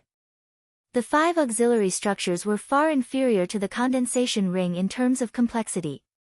But he still needed a lot of painstaking practice in order to reach the level of refinement and precision. Luo Nan was smarter or luckier than the others. He was the first to create a blue or purple level condensation ring. He had a reference template and a standard. Luo Nan attracted the external neuron to undergo a rebirth. It was tantamount to having an indestructible carrier and testing instrument. Any of the auxiliary structures that lacked precision would not be able to pass the threshold of Luo Nan's subconscious. Even if he managed to fool it, the external neuron would feel that the quality of the harem wasn't good. Electricity would burst forth, and any defective product would immediately disintegrate. This was another torturous process. Luo Nan had just wanted to kill time before dinner, but he never expected that he would spend the next 4 or 5 hours on these auxiliary structures. He had no choice. When a person's brain became excited and their concentration increased, it was not easy to reverse their direction.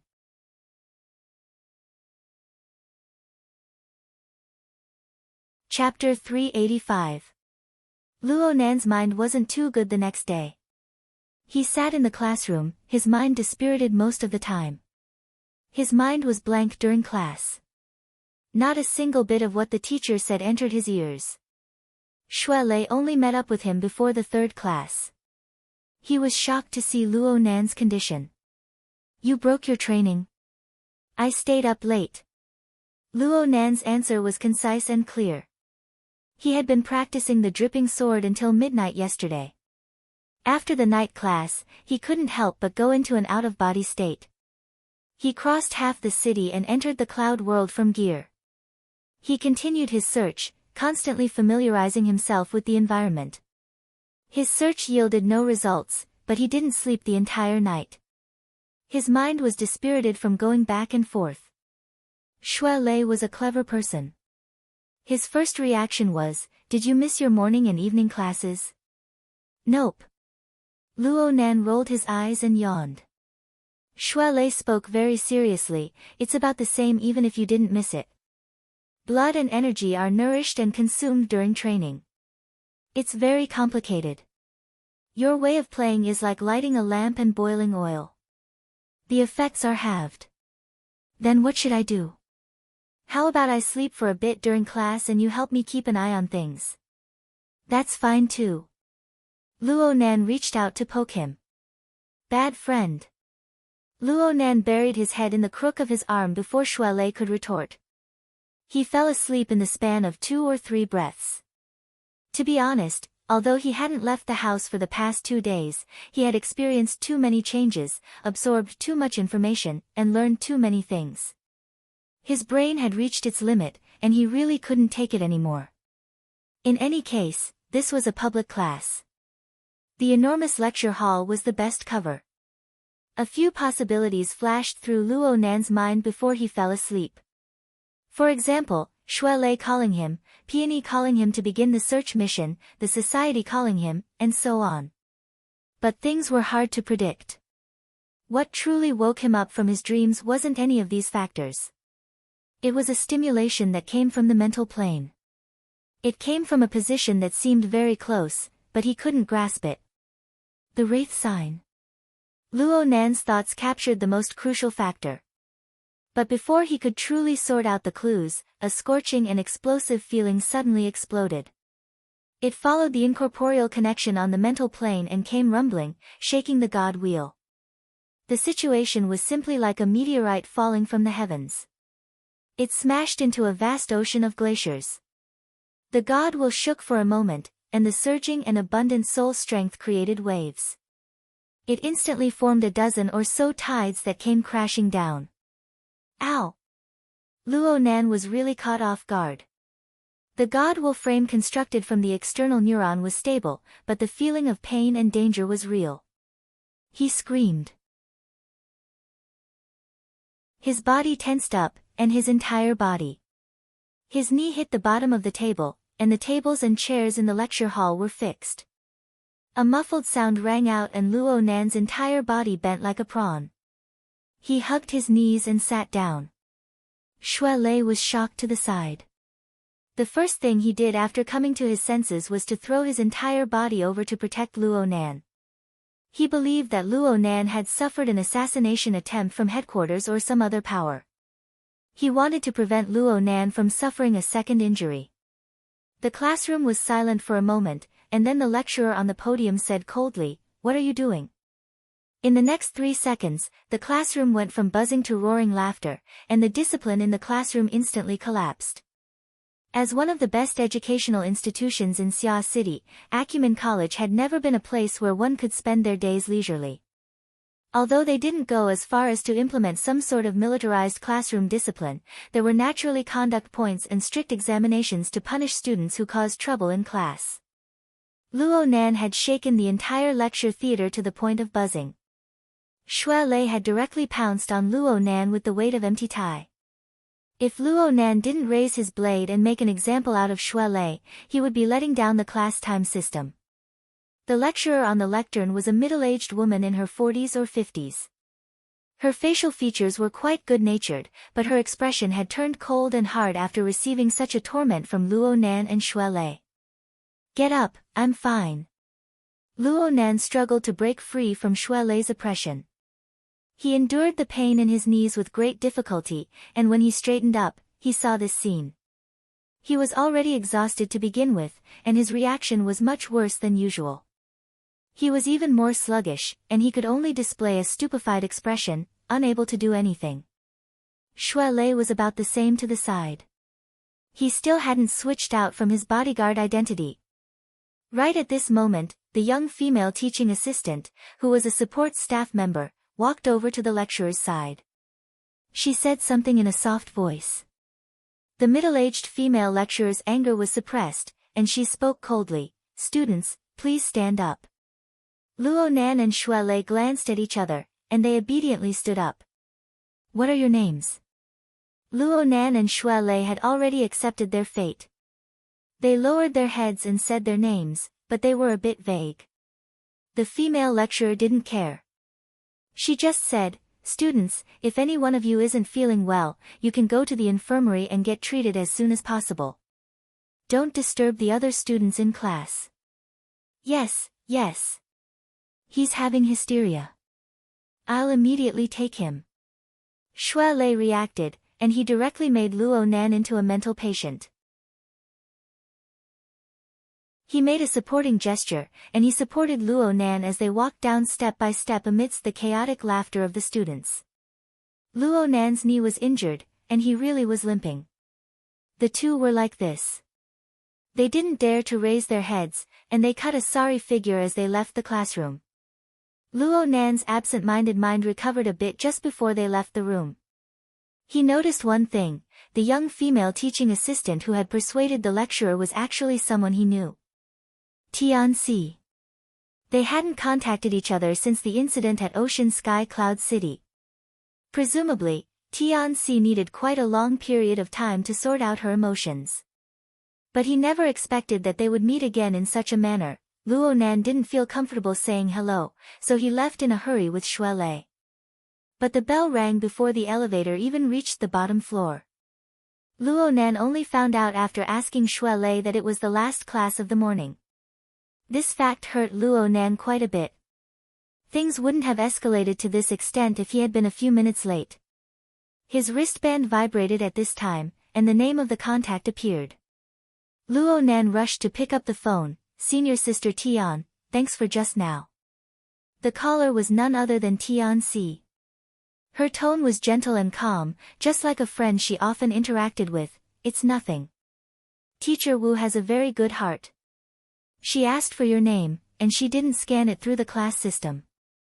That means that she wants you to open up. Otherwise, it would be hard to avoid deducting conduct points. That's all thanks to Senior Sister Tian's help. I'll treat you to a meal later." Luo Nan spoke in passing, and he suddenly felt that these words were very familiar. It seemed that he had said these words more than once in the past few days. Actually, this was normal. As his social range expanded, his interpersonal relationships gradually became more complex. It was hard to avoid social interactions. What other words could it be if he didn't say these words?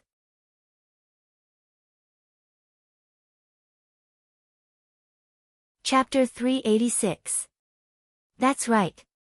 This was in line with Ocean Sky Cloud City's victim setting. Luo Nan thought this way, but when he heard the sigh, he felt quite subtle. His mind became much more lively and quick-witted. He immediately smiled and said, "Then Senior will treat me to a meal." Tianxi reacted extremely quickly. "Tonight? Today?" Luo Nan jumped in fright. "I have an event tonight." "Really?" Tianxi's tone was filled with doubt. Perhaps she was even a bit disappointed. This made Luo Nan feel embarrassed. His mind spun, and he suddenly had an idea. "Oh, right. Senior, you should come and participate tonight." Tianxi was surprised. "Invite me?" "Yeah.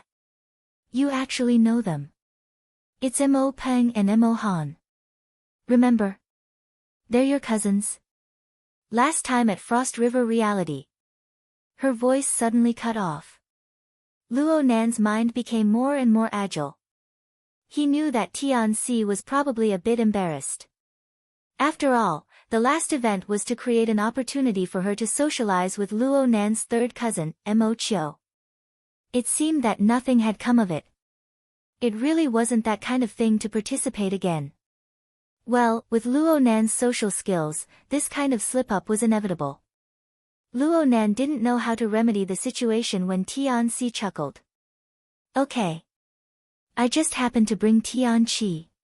He's close to your age. We had a good time last time.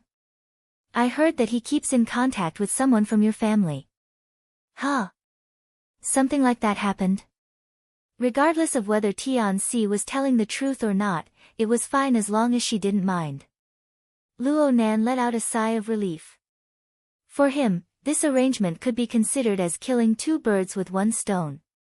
Mo Peng and Mo Han were both devil incarnate level fellows. There should be someone older to suppress them. Tianxi had a socializing experience with Mo Chiu, so she had an awkward halo. Let's see how those two fellows deal with this. Wasn't it a bit despicable to think like this? Luo Nan ended his communication with Tianxi and shook his head. His thoughts spun, but his expression sank. The event tonight was just a small matter. The extraordinary power and corresponding information that the Wraith sign transmitted just now were the key issues that needed to be carefully understood. Logically speaking, the Wraith sign was still in the Blood Flame Order's territory. He was herded every day, searching for other faced arachnid avatars to devour. From a city's safety perspective, the Wraith sign was a first-rate scavenger. This sort of action of the Wraith sign had brought quite a bit of trouble to Luo Nan in the past. The Wraith sign supported Luo Nan on the path of imbalance between body and soul, walking further and further. However, ever since Luo Nan constructed a clear framework of body and soul, coupled the rotation of the God gear and body gear, the Wraith sign's sudden hunt and devour, the negative effects it brought to him grew smaller and smaller. Luo Nan was more than happy to leave the Wraith sign with the Blood Flame Order to collect some information and secrets. But in that instant, the Wraith sign exploded with an attack on the mental plane. It could be said to be the most intense attack Luo Nan had ever encountered since he received the Wraith sign. According to Luo Nan's conjecture and understanding, the instantaneous undulation was very much like when it suddenly encountered a powerful enemy. It unleashed its full combat power, then it won the battle and swallowed up the enemy. Only then did the comet collide with the Earth appear. The truly intense segment only lasted for an instant. Luo Nan didn't have the time to see it before he missed it. Later on, he was distracted by the embarrassing incident in the classroom.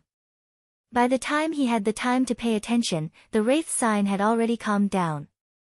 Luo Nan could only see the Blood Flame Order's herder, Elder Mo Luan, from the Wraith sign's perspective. The herder was in the form of a black smoke soul body. He was flying swiftly and swiftly. However, the black smoke that was hard to see with the naked eye was scattered and indeterminate. Elder Mo Luan's condition was a bit of a mess.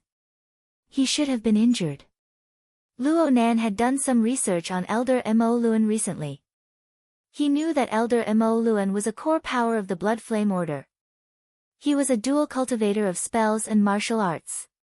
At his peak, he was an existence that even extraordinaries would cast sidelong glances at. Elder Mo Luan was only 60 years old. He was only in the prime of his life. He should be at his peak. Unfortunately, he had suffered serious internal injuries during the split of the order. He had never been nimble, and it was even harder for him to break through the boundaries of extraordinaries. His bodily functions rapidly declined. In recent years, he had relied more on spells to support himself. But even so, he was able to suppress an elite of the society like old Mr. Bai. It was quite amazing. And if Elder Mo Luan was truly forced into a corner, Elder Mo Luan would ignite his life force and summon the blood flame will to descend. Elder Mo Luan's combat strength was extremely terrifying. Then came the question. Who could kill and injure this veteran B-rank power? It must be known that even He Yuan had borrowed the psychic wave network to invite President Ouyang to carry out a long-range attack. The result would have been the same. But if Elder Mo Luan was at the level of President Ouyang, how could the Wraith sign win in battle and devour him? Oh right, what did it devour again? The structure of Luo Nan's god gear was gradually stabilizing, but it was affected by the impact. The water level of the vast iceberg sea rose explosively, and there was a marvelous sensation of a sudden rise in temperature. He observed for a moment and discovered that this was the result of the friction and conflict between two sources of power.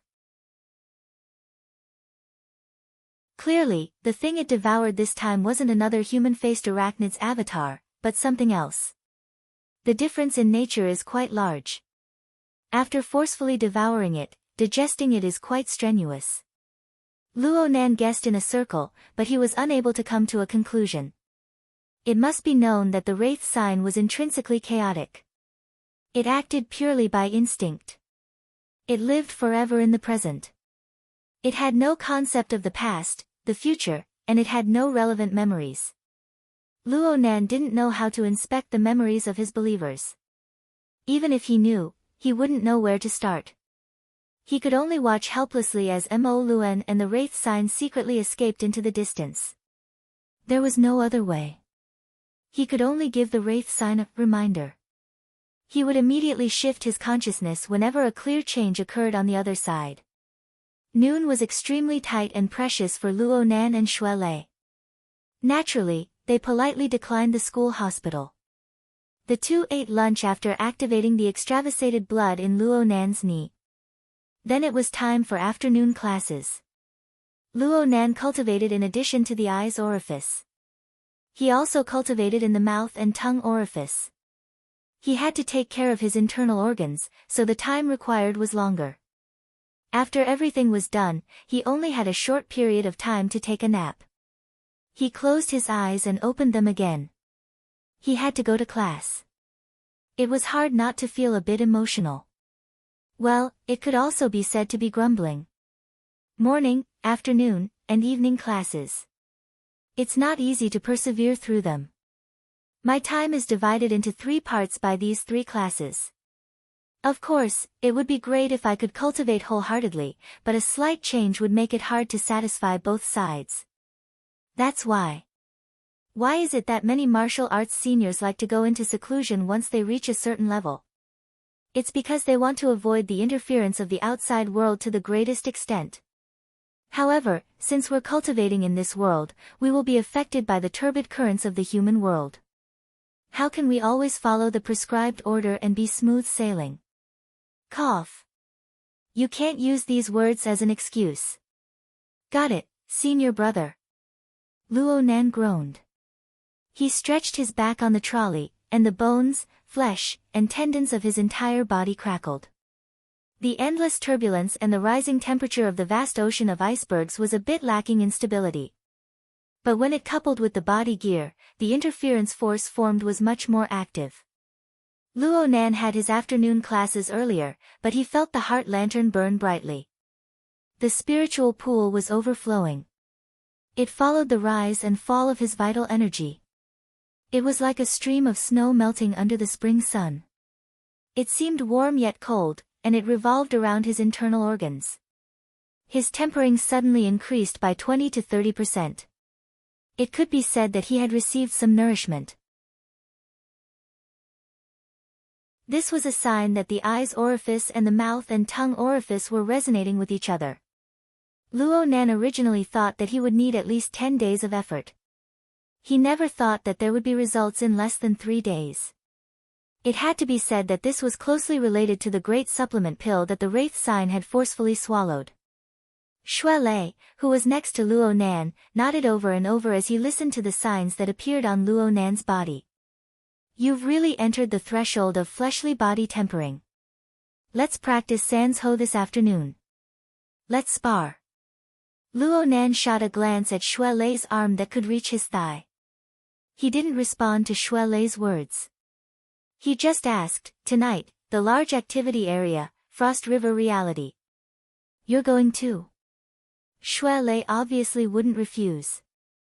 He even reminded Luo Nan, "Don't cause trouble. Leave early and go home." Cause trouble? Luo Nan shrugged. "It's done. Then I'll see you at gear. Let's practice Sans Ho first." Shui Lei emphasized once more. "I have a class today. Doesn't that just leave notes on the most important people of the world?" "New class." Luo Nan blinked his eyes. He reached out and grasped the air. Then he opened his palm. A bead of water appeared to be stuck to his palm, but it was actually suspended in midair, spinning and spinning. There were only 2 classes in the afternoon, and they were related to writing. In any case, Luo Nan wasn't too interested in them. He didn't pay too much attention to the specifics. He just moved his finger slightly, letting the small bead of water revolve between his fingers. This bead of water was not the external neuron that had undergone a rebirth. It was condensed later. The condensation ring and the 5 auxiliary structures were complete. The bead of water swam across his fingertips like a blunt blade cutting across skin. It looked as if it could collapse at any time. This was not an illusion. If Luo Nan exerted a bit too much force with his fingers, it would be tantamount to placing a bomb on his fingertips. He would suffer. Luo Nan's control over his fleshly body was far from enough. If he practiced for too long, an accident would certainly occur. He completely relied on mental control. This was a relatively good training method. It was one of the daily cultivation techniques taught by Her Majesty Empress Wu in the intermediate training class in Xia City. But right now, Luo Nan's mind wasn't completely focused on it. The Wraith sign had just sent a signal. After over an hour of tossing and turning, the unlucky elder Mo Luan had finally returned to his secret hideout. He was communicating with the others. This was a high-class members' suite of a large fitness center. The interior of the room was decorated in a purplish-red color. The lighting was dim, and it carried a bit of an exotic atmosphere. The room wasn't small, but there were only 2 wooden armchairs set up in the corner. Yoga mats were placed in most of the space. There was also a treadmill, a bicycle, an elliptical machine, and other equipment. There was also a small hot spring in the corner. Elder Mo Luan's fleshly body was already here. He sat cross-legged in the hot spring naked. However, Mo Luan's soul had yet to return to his body. His injuries had yet to heal. Perhaps returning to his body would allow him to recover a bit faster, but it would make his body, which was already full of hidden injuries, even worse. Mo Luan could only endure for a while. Mo Luan's soul floated in the room, and the Wraith sign was right next to him. There were 2 wooden armchairs in the room. One of them was empty, reserved for Mo Luan. Even if Mo Luan didn't sit, he still had to show respect.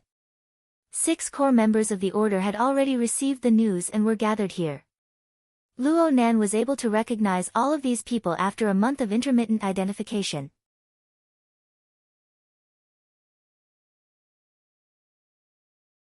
Chapter 387. Mrs. Halder was a woman that left a deep impression on people. Luo Nan had the temperament of a homebody. He didn't really recognize people, but he never forgot her from the first time he met her. Yes, it must be admitted that Mrs. Halder's image was quite good. She was around 40 years old, and she was in the gym room right now. She wore a deep purple knitted wool dress and stockings of the same color. She paired it with black velvet high heels. Her hair was tied up in a seemingly casual bun, and a few locks hung down the side of her forehead. She was elegant and concise, like a noble woman who had been in a high position for a long time. However, her somewhat westernized three-dimensional silhouette, her deep eye sockets, her quiet and serene gaze, and the strange slender bloody scar on her right cheek gave her a tough and callous aura. Upon closer inspection, she looked more like a strong woman who had experienced many experiences. In the secular world, she was indeed a queen of the business world.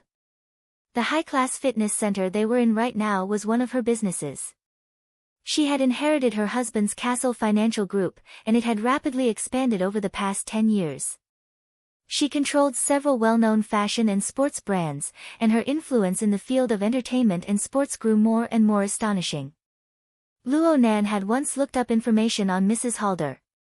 She was a legendary figure in Xia City. During the Dark Age, when the Blood Flame Order was internally divided, the reigning chief ablatum of the order cowered before the chaotic conflict of doctrines. This caused the order's sacrificial vessel to be destroyed, causing irreparable losses. In the moment of life and death, it was this Mrs. Halder who beheaded the previous ablatum, her husband. Furthermore, with his strong conviction, he had withstood the violent backlash of the blood flame will. Amidst the raging blood flame, he had inherited the position of officiant. He had also relied on the rapidly expanding financial resources of the secular world to stabilize the situation during the order's relatively weak stage, preserving this branch of the blood flame order. The bizarre bloody scar on her right cheek was the mark of the ultimate trial of the blood flame will. It was the testimony of the soul-stirring events of the past. Due to her actions of beheading and killing her husband, she became known as the Black Widow of the inner world. Her reputation was terrible, but within the blood flame order, her prestige was unparalleled. Practically everyone was awed by her unyielding and iron-blooded nature. Even a senior elder like Mo Luan was extremely respectful toward her. At this moment, aside from Madame Halder, who was seated on a chair, everyone else was standing. Vice First Ablatum Yin Lo, who had once crossed paths with Luo Nan, leaned lightly on a treadmill beneath the floor-to-ceiling glass window of the wooden corridor outside. His body language was probably the calmest. She had started her career as Lady Halder's confidential secretary. Although she no longer held a position within the financial group, she was the person in charge of the Frost River reality project that the financial group had dispatched. In the secular world, her position was low, but she held great power. Within the Blood Flame Order, he was one of the successors that Madame Halder paid close attention to. Apart from Yin Lo, the strong man standing respectfully to Lady Halder's right was also an important figure in the church. His name was Meng Chong, and he was one of Madame Halder's trusted aides. He had once been a security captain. Some unreliable reports said that he was Lady Halder's lover, but in reality, Meng Chong was the only one in the Blood Flame Order, apart from Lady Halder and Elder Mo Luan, who had passed the final trial of the Blood Flame will. Logically speaking, his physique should be on the monstrous level, but he was extremely low-key. He never participated in any sort of ranking, so it was very hard to make an accurate judgment. As for the other three, there was an old man with a scholarly air. He was another elder of the order, Jiang Yuanjin. He was a standard member of the primitive religious sect. He was over a dozen years older than Mo Luan, but he was more skilled in theoretical work. His qualifications in the order were a bit worse than Mo Luan's. Jiang Yuanjin used to be an advisor type of character.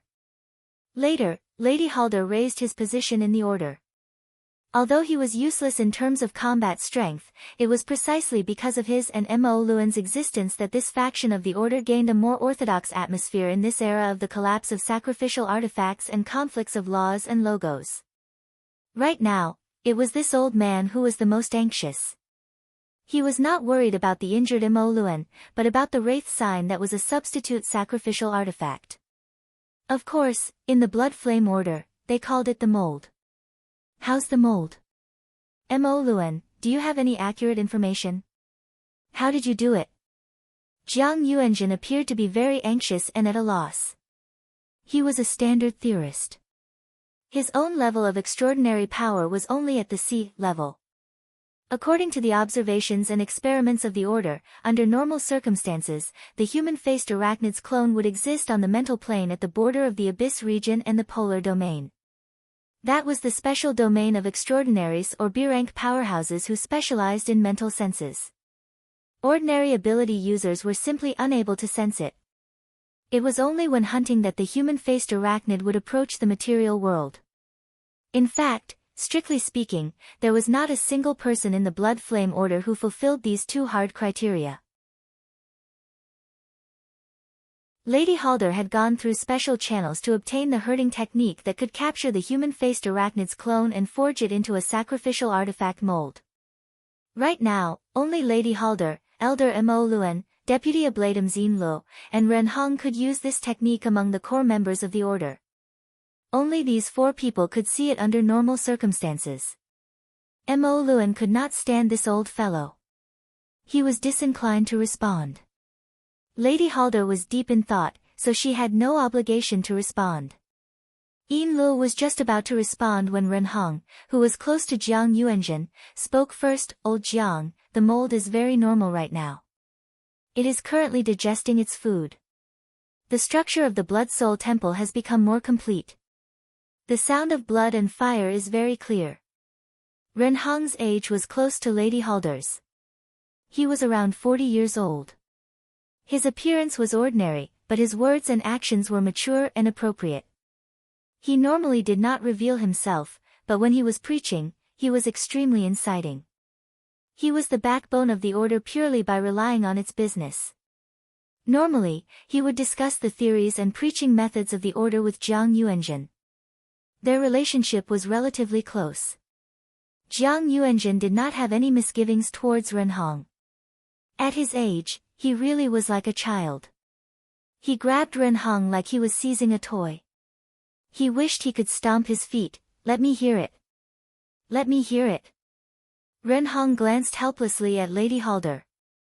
Lady Halder's eyelids drooped slightly.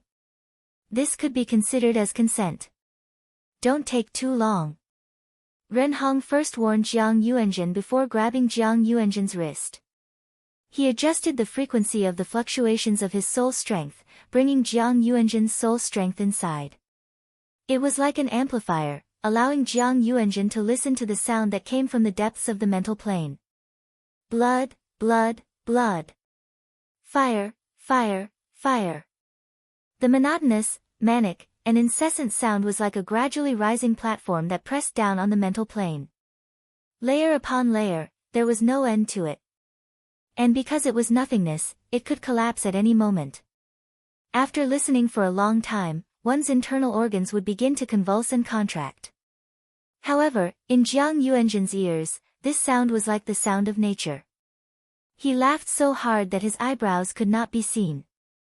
Aya, this is like eating a great tonic. The 2120 steps of the Bloody Soul Temple's path of blood fire now has 1755 steps. Ren Hong confirmed the number, then reminded him, time's up. How can it be so fast? Jiang Yuanjin wanted to act shamelessly, but Ren Hong gently and firmly refused Jiang Yuanjin's request and even pulled away. Jiang Yuanjin wanted to toss and turn again, but Ren Hong gave him a meaningful glance, reminding him that the Lord Ablatum was right in front of him. Jiang Yuanjin had been raised by Mrs. Halder, so he was afraid in his heart. His face twitched, and he finally stopped pulling. He turned to face the master seat and smiled. Then he began to count with a deadpan expression. Last time Mo Luan reported the number of steps to be 1569. My goodness, this time it's 186 steps. Yin Luo reminded him from the side, Old Jiang, there was a successful hunt last week that didn't make the report. At that time, it was already 1605 steps. A whole 150 steps is too much. Especially the blood flame path, which starts at the end of the 1600 steps. Even if it can't compare to the final 120 steps of the blood flame altar, it still isn't easy to construct. What in the world is this thing? It's so powerful. If Luo Nan hadn't used the Wraith sign to spy on the high-level communications of the blood flame order, he would certainly have been completely baffled. Actually, the so-called blood flame path was the quantitative standard of the blood soul temple structure that the blood flame order had implanted into the human-faced arachnid's avatar. It was divided into 6 levels. The first 400 steps were a stage, and the last 120 steps were the final sublimation stage. Not only did it have numerical quantification, it also had an image. Right now, the hell-like structure that had been assimilated into the Wraith sign's body was piled up layer by layer from the center. It was like a mountain peak of cooled lava. The mountain path on top of the mountain twisted and turned. There were many pores in the mountain rocks, and lava flowed and spat out. It could be described as a river of lava and a stream of fire. It could change the mountain's terrain and shape at any time. But no matter how it changed, there was a majestic and awe-inspiring building at every certain height on the mountain. It was either a palace hall or a cave. They were built next to the mountain, as if they were one entity. This was the embryonic form of the Blood-Soul Temple. Right now, 4 buildings had been formed, representing that 4 stages had been completed. The next 5th stage was the formation of the altar on the mountain peak. The final 6th stage was the 120 steps of the blood flame altar. Through the blood sacrifice, the blood flame was internalized into the entire mountain peak, thus forming the complete appearance of the Blood-Soul Temple.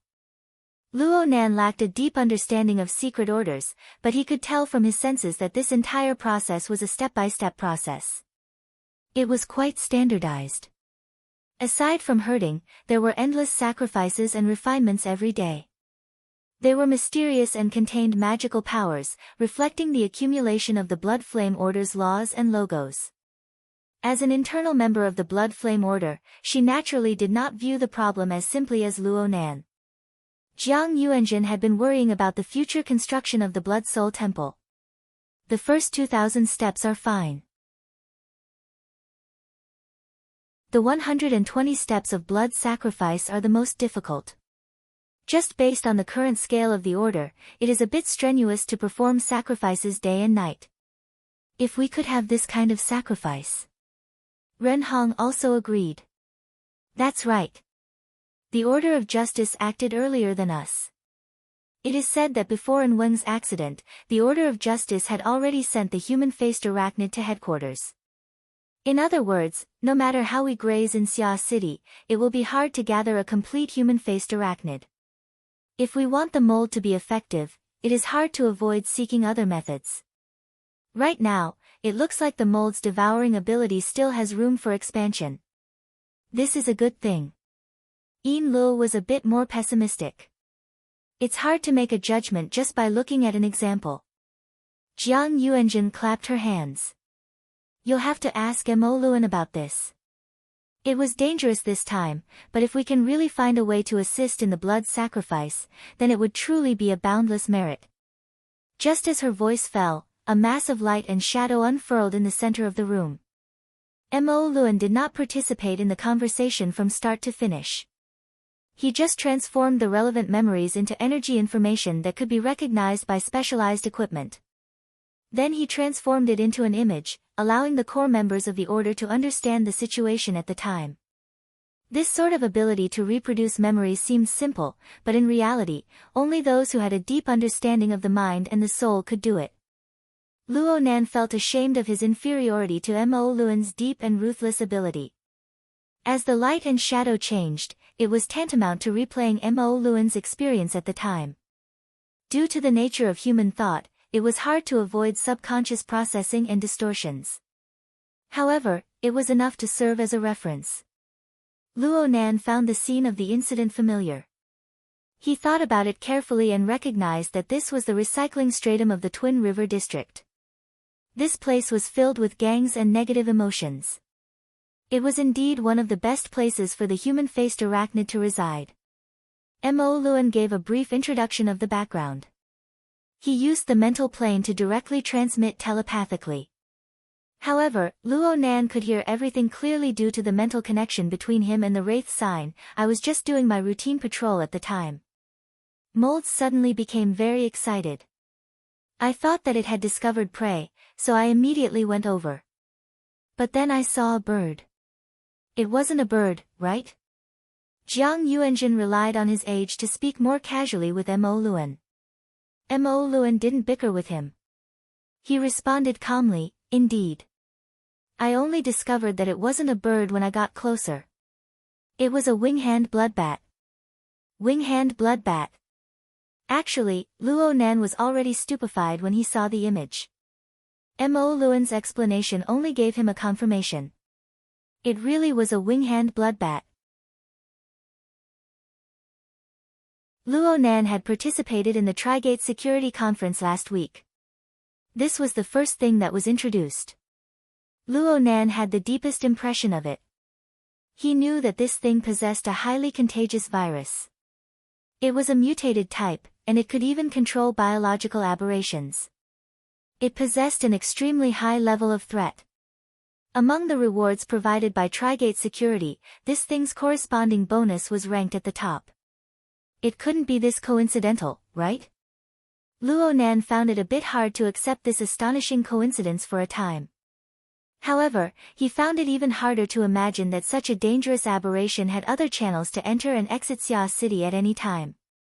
If this really was the case, then the world line would change into Resident Evil. If it really was the target that Trigate Security mentioned, then wouldn't there be any dregs left after the Wraith Sign made his move? Trigate Security had said that the Wraith Sign wanted to capture the Winghand Bloodbat alive and retrieve the corpse if it was dead. Well, it didn't matter if it was the Wraith Sign or Mo Luan's out-of-body state. They were just wandering around on the mental plane. Even if they killed the Winghand Bloodbat, they shouldn't have taken the corpse away. Luo Nan immediately became excited. He stared fixedly at the image of light and shadow. He wanted to find the surrounding landmark buildings and confirm the coordinates. However, as he carefully observed, Luo Nan felt that the image was a bit strange. He didn't know what was strange about it for a time. Jiang Yuanjun was also very shocked. It really is a Winghand Bloodbat? How did this thing enter the city? Even the city guards are blind. Oh, it seems a bit different. Mo Luan answered, it really is different from the species found in the wilderness. Actually, I've always wondered if this thing can even be considered a Winghand Bloodbat. The image of light and shadow just happened to give them a close-up view. This time, whether it was the group of core members of the Blood Flame Order up close or Luo Nan, who was 2 or 3 city districts away, they all saw the problem.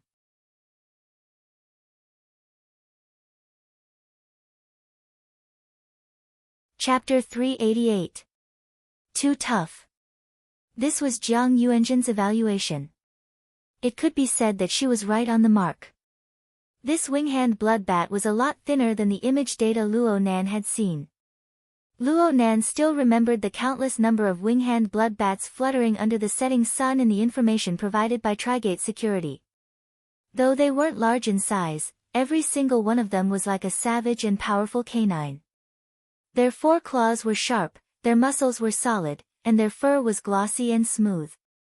Their skin and bat wings were a bit dim, but they were powerful in their flaps. One look and one could tell that they weren't easy to mess with. However, the one Mo Luan encountered was a typical symptom of dysplasia. Its wingspan was at most 20 centimeters, and it was shriveled and skinny. Only its eyes were blood red, giving it the feeling of extreme insanity. It wasn't even 11:30 in the morning at the time. It was the end of the day on the recycling stratum, the time when the visible light was the most. This Winghand Bloodbat shuttled back and forth between the sunlight and the shadows. Its skin and bat wings let out a strange sound when they flapped. According to the information provided by Trigate Security, this Winghand Bloodbat was in estrus. Of course, it was unable to find its own kind to satisfy it within the boundaries of Xia City. This made it all the more irritable. Perhaps it was this kind of emotion that attracted the human-faced arachnid to discover its target. The Wraith Sign immediately pounced over restlessly. Unfortunately, these 2 vicious creatures weren't dealing with the problem of estrus. They were engaged in a life-and-death battle. From the perspective of a normal person, they would at most see the bat shadow circling in the air. They wouldn't be able to see the deeper mysteries. However, the light and shadow displayed Mo Luan's memories of the time. The levels and details were far richer. This was the first time Luo Nan saw an ability user's memories of the mental plane. He couldn't take his eyes off it for a time. The conflict between the 2 sides erupted in an extremely direct manner. The Wraith Sign revealed a human face and an arachnid body. It had 6 eyes and 8 feet, and a chaotic and berserk mental attack radiated out. The Winghand Bloodbat's reaction was a bit slower, but its counterattack was extremely fierce. It didn't use its claws and other substantial weapons. Only its eyes deepened by a shade, and a dazzling bloody mist soared from its body. Thousands of human faces could be vaguely seen as it soared. There were also strange demonic shadows interweaving, treacherous and savage. Such a situation greatly exceeded everyone's expectations. Therefore, even though Jiang Yuanjun knew that this was a scene reenactment, she still cried, "Ah," from the gym. At this moment, Mo Luan's perspective was very close. It was clear that Mo Luan was also very surprised at that time and unconsciously moved closer to observe. The wraith sign showed its incredible fighting instinct. Facing the bloody smoke, it withdrew its explosive spiritual attack instantly, and the void outside its body was twisted. Perhaps it was because the bloody soul temple inside had gradually grown in scale, but it was already showing signs of interfering with the material world. At first glance, the momentum seemed to be slightly weaker, but in terms of endless depth, it was far superior. It was simply like a miniature black hole. The result of the collision between the two sides also proved this point. The blood smoke and cloud chi collided with the outer edge of the distorted void and involuntarily twisted. It lost its burning momentum and was trapped and swallowed up. In a breath's time, there was not much left. As for the wraith sign, his demonic body instantly swelled in size. Luo Nan thought that this was the moment the wraith sign delivered the meteorite. At this point, it could only be said that the devil sign had won. However, no one expected that the wraith bloodbat would lose most of its blood smoke and cloud chi. Instead, its viciousness was aroused. Its body that was as thin as a match suddenly expanded, becoming as round as a ball. It simply didn't give the wraith bloodbat a chance to react. It exploded with a bang and a bloody mist sprayed everywhere. The hearts of everyone watching the video trembled, including Luo Nan. In his eyes, it wasn't the wraith bloodbat that exploded. It was a million. It was this bloody mist that made even the rampaging wraith sign vigilant. He directly escaped into the depths of the mental plane, temporarily hiding. On the other hand, Mo Luan was too close. He was sprayed head-on by the remnants of the bloody mist. His field of view swayed in an instant, and his energy became chaotic. The video ended there. So it turns out that we were caught in the crossfire. Jiang Yuanjun let out a breath, dispelling her nervous mood. There was a bit of mockery in her tone. However, she soon said in distress, "I was just thinking that if the wraith bloodbat was useful, we could go to the wilderness and kill around. It wouldn't be any worse than a blood sacrifice. But after watching for so long, it seems that something isn't right." It really wasn't right. Everyone present was a veteran ability user. They had gone to the wilderness at least a dozen or so times. The wraith bloodbat wasn't some rare species. Everyone had encountered them before. However, they had never seen the wraith bloodbat in Mo Luan's memories. The wraith bloodbat used the blood mist as an attack method. Moreover, if something went wrong, the wraith bloodbat would immediately self-destruct. It could even injure a veteran B-rank power. Are there any left behind? Mrs. Halder cut to the chase at this time. In an instant, the gym entered its most serious state. Mo Luan understood what Mrs. Halder meant. She was asking if there were any samples of the force of the impact that injured him. Generally speaking, this was a very difficult matter, but Mo Luan answered. There are. An extremely fine thread of blood, like a gossamer thread, appeared out of thin air as he spoke. Actually, it was sent out by Mo Luan's soul body to appear before everyone's eyes. When this thread of blood was sent out, it was only a millimeter in length. But its diameter was even thinner. It was like a broken spider silk. If it wasn't for the brilliance of the bloody light, people with old eyes like Jiang Yuanjun wouldn't have been able to see it clearly. The nature of the thread of blood was extremely strange. It had only appeared in front of people for a few seconds, but it seemed to swell a bit and elongate a bit. Moreover, it twisted its head and swayed its tail like a living bug. Mo Luan spoke of the results of his observations during this time. For now, I am unable to define the mode of existence of this thing. It appeared within the blood of the wing-hand vampire bat, but now it exists on the mental plane. It endlessly devours and paralyzes soul bodies, rapidly growing stronger. He was still looking for an adjective when Mrs. Halder cut to the chase: a biological fission reproduction. A kind of mental microorganism, or perhaps a virus. Jiang Yuanjun suddenly clapped his hands: a human-faced arachnid. Everyone understood what he meant. Yin Lu unconsciously stood up straight. It really is similar. Could it be a Darksider species? A species that we have never discovered before? A Darksider species? Luo Nan, who could be called the best listener, suddenly became interested. This thing was a Darksider species. If this really was the case, then it would be the second species that he had seen with his own eyes. Luo Nan had studied the human-faced arachnid in detail during this period of time, but it didn't yield any results. The Darksider species or Darksider life form was a new concept in and of itself. It hadn't even been 2 years since it was proposed. A complete system had yet to be formed, and the amount of information was pitifully small. Luo Nan suspected that with his understanding of the human-faced arachnid, he could list a few phenomena and write a paper. He would receive treatment from a top journal, and he would earn so many honor points within the society that his hands would go limp. Therefore, he still had to rely on himself for everything. Luo Nan discovered that this blood virus was quite different from the human-faced arachnid through his observations. It was just as Mo Luan said. This thing's stance was quite ambiguous. It switched back and forth between the material plane and the mental plane.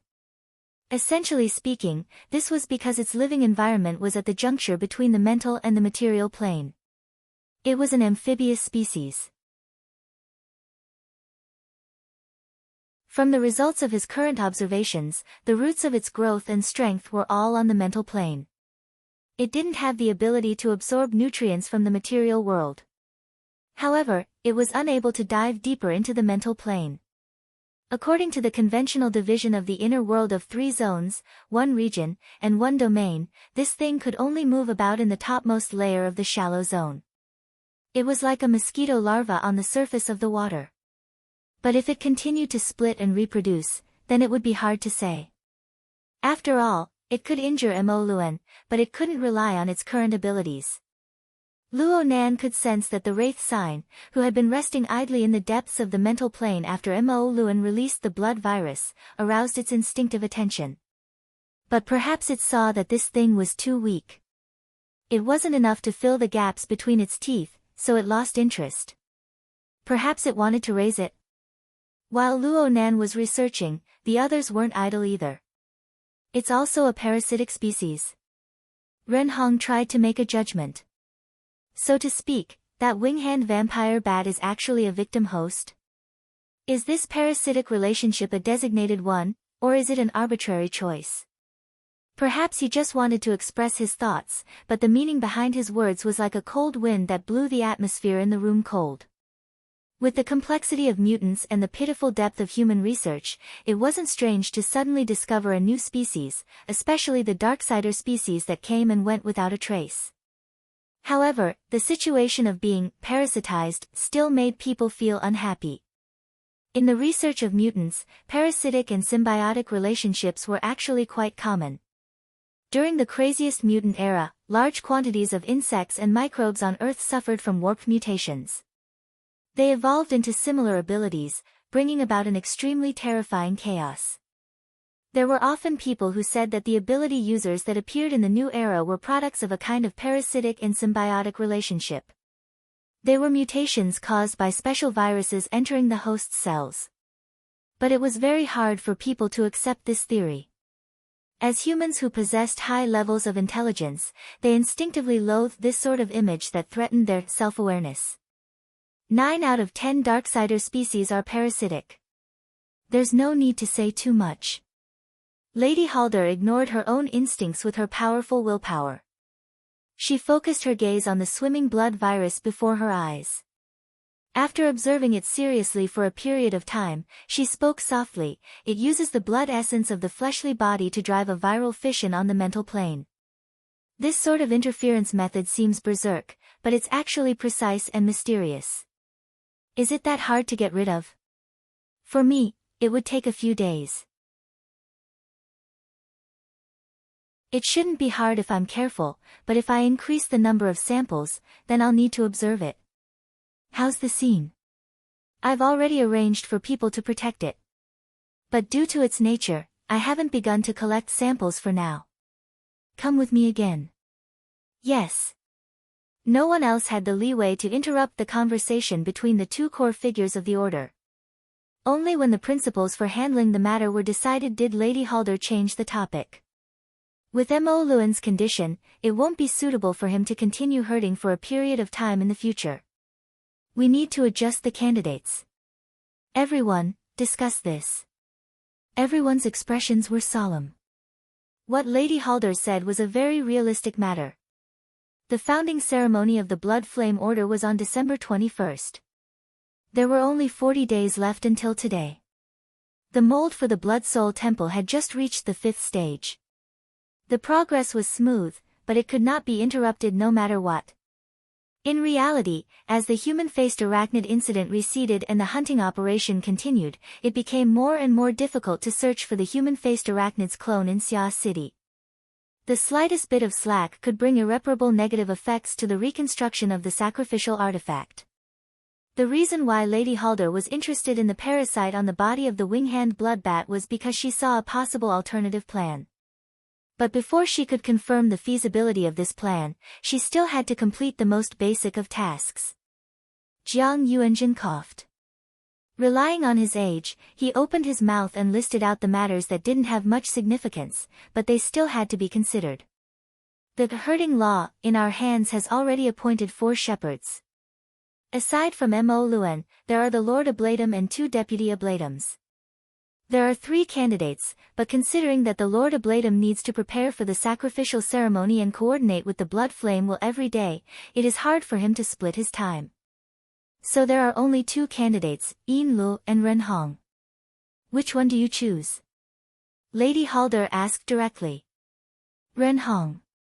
Jiang Yuanjin's response was very decisive. She even gave Yin Lu a glare.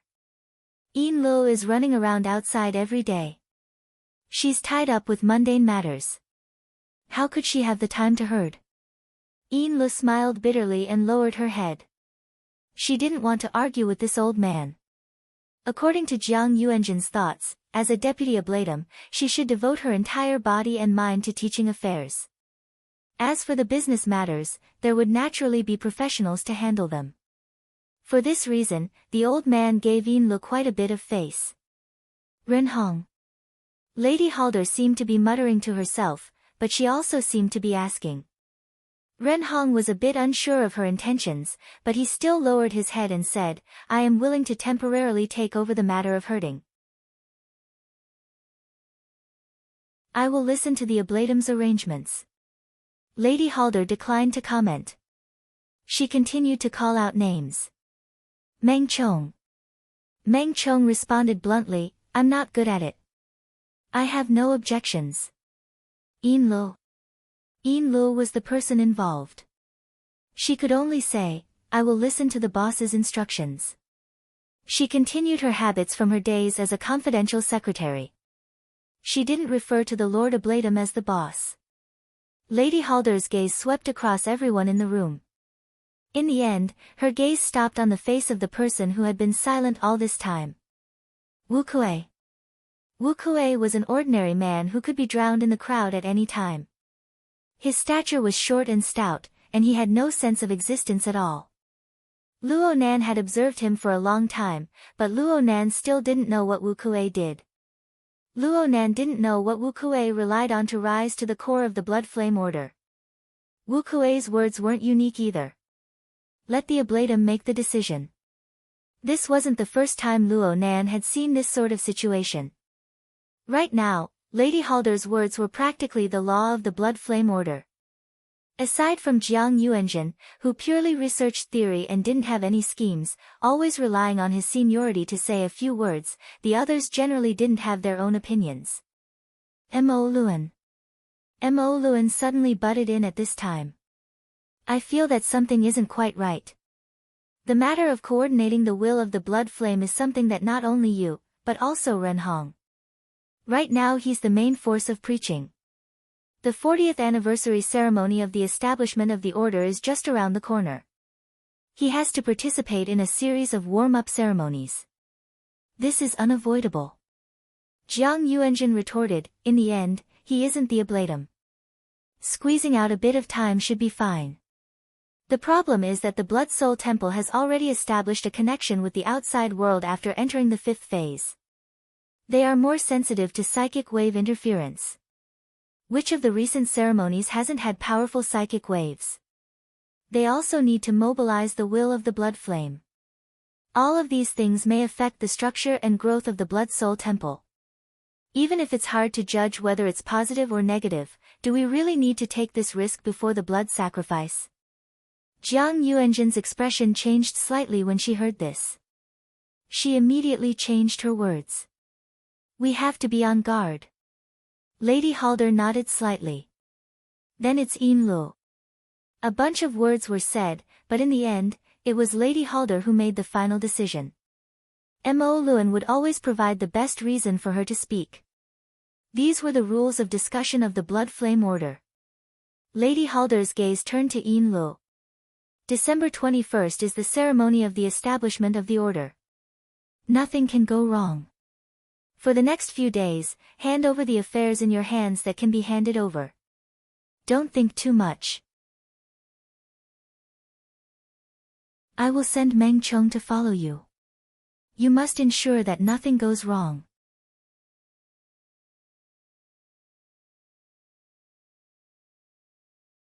Chapter 389. The matter with the Blood Flame Order came to an end, but Luo Nan could not help feeling a bit vexed. It was getting harder and harder for him to dismount. It could be seen that the core members of the Blood Flame Order were extremely determined. They were all aiming to reconstruct the sacrificial vessel during the establishment ceremony. However, due to a freak combination of factors, the Wraith sign had replaced their original mold. This was an irreversible process.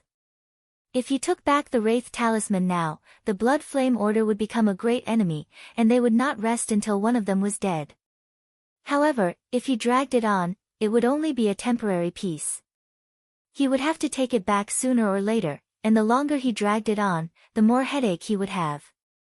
Unless he gave up the Wraith sign, but how was that possible?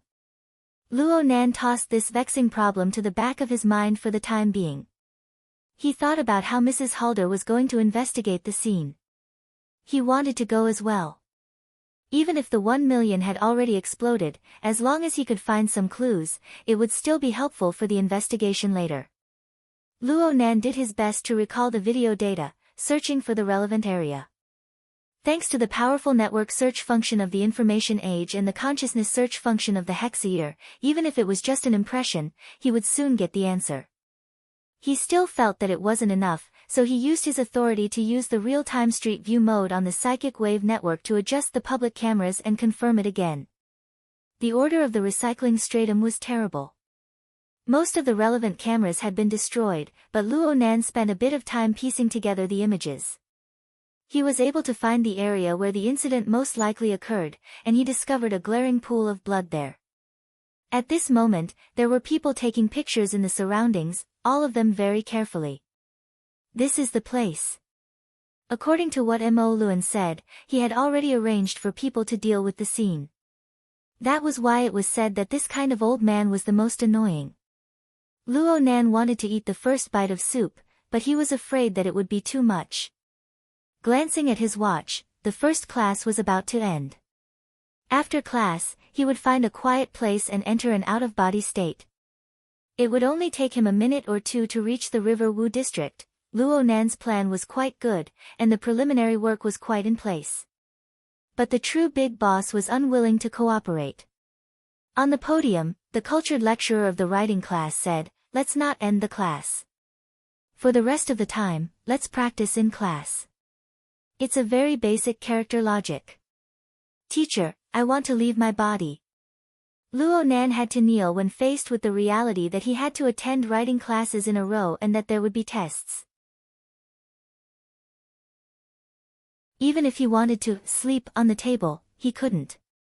What to do? Given Madame Halder's shrewdness, there wouldn't be anything left of her once she arrived at the scene. Luo Nan's mind was in a mess, but the teacher didn't care about him. She directly threw out the requirements for writing practice. The goal of the practice was character logic. There were a series of requirements. The student had to make sure that the words they wrote corresponded with each other. The initial requirement was simple: describe an impressive person. Make sure you know the person well. Family, friends, and classmates were all fine. He could start with a description of their appearance. Of course, this involved a series of details such as the shape of the face, mouth, nose, eyes, eyebrows, beard, and so on. The Luo Nan of 2 months ago might have had a narrow range of choices, but it was much easier now. He had chosen Xue Lei, whom he had interacted with the longest. Yes, Xue Lei was closer to the understanding of normal people. Xue Lei was his target. The writing teacher must have a prying eye. Following that, there was a series of information such as address, health, family, education, love, marriage, history, religious orientation, actions, and thought patterns. Finally, the interaction with the target should also be listed, such as specific instances of helping or sabotaging each other's actions. There was a commotion in the classroom. Did this mean that their friendship was over? Luo Nan wrote in a very relaxed manner. It was like a sketch pieced together from words. This was his advantage. At most, he only needed to consider the content that exceeded normal thinking and logic. Perhaps Luo Nan was affected by this relaxed state, but the key points in his mind suddenly opened. As he wrote and wrote, his train of thought flew away from Xue Lei. It was just like what his teacher had always tried to express. Characters were a collection of social relationships. A single person's ability was limited. The help of friends and social cooperation were the only ways to increase efficiency. Why did he have to think of such an inefficient method like skipping class? His train of thought was clear. His writing might not be divine, but he knew what to do next. A strand of his mind was thrown out, and ink responded dozens of kilometers away. Luo Nan didn't have the time to pay attention to the progress of Trigate Securities' operation over the past 2 days. He just divided a bit of his mind to ensure that ink was obedient. Actually, the official search mission had already begun on Sunday. Right now, it was the free time for professionals.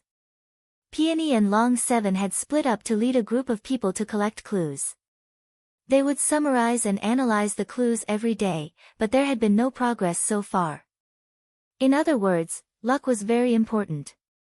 Luo Nan activated the telepathic thought he left on Ink's body, and his consciousness descended. Ink was already used to this. It flapped its wings twice, expressing its welcome.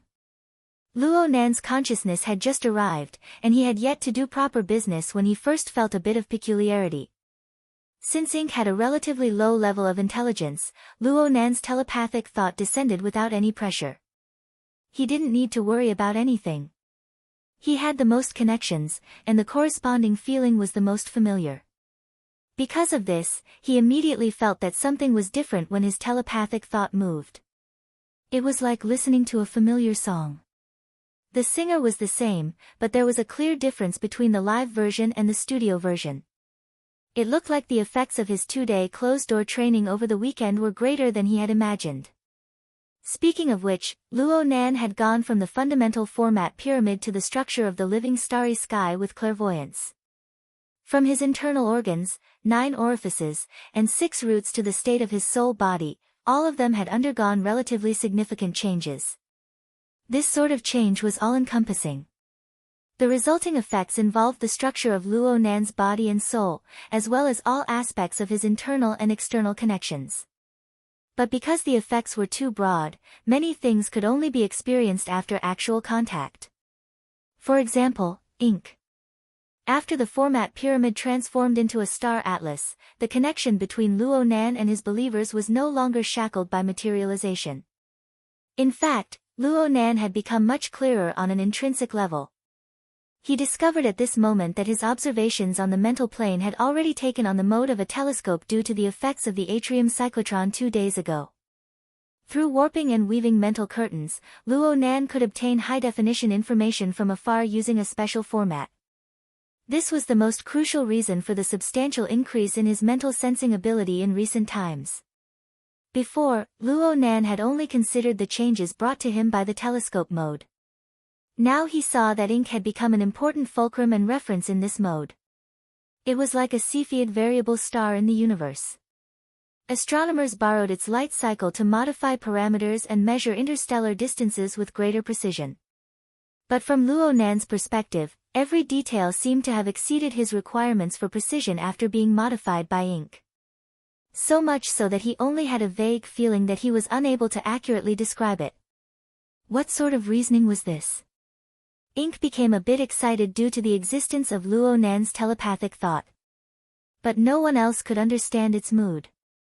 Peony and the others were on the platform of a tall building in the Forest Wall district right now. They were using viewing binoculars to scan the city district. Ink stood on the binoculars, its claws digging into the outer shell. It was fine if it didn't move, but once it moved, it caused the lens to shake greatly. It was very hard to observe. Peony didn't even raise her head.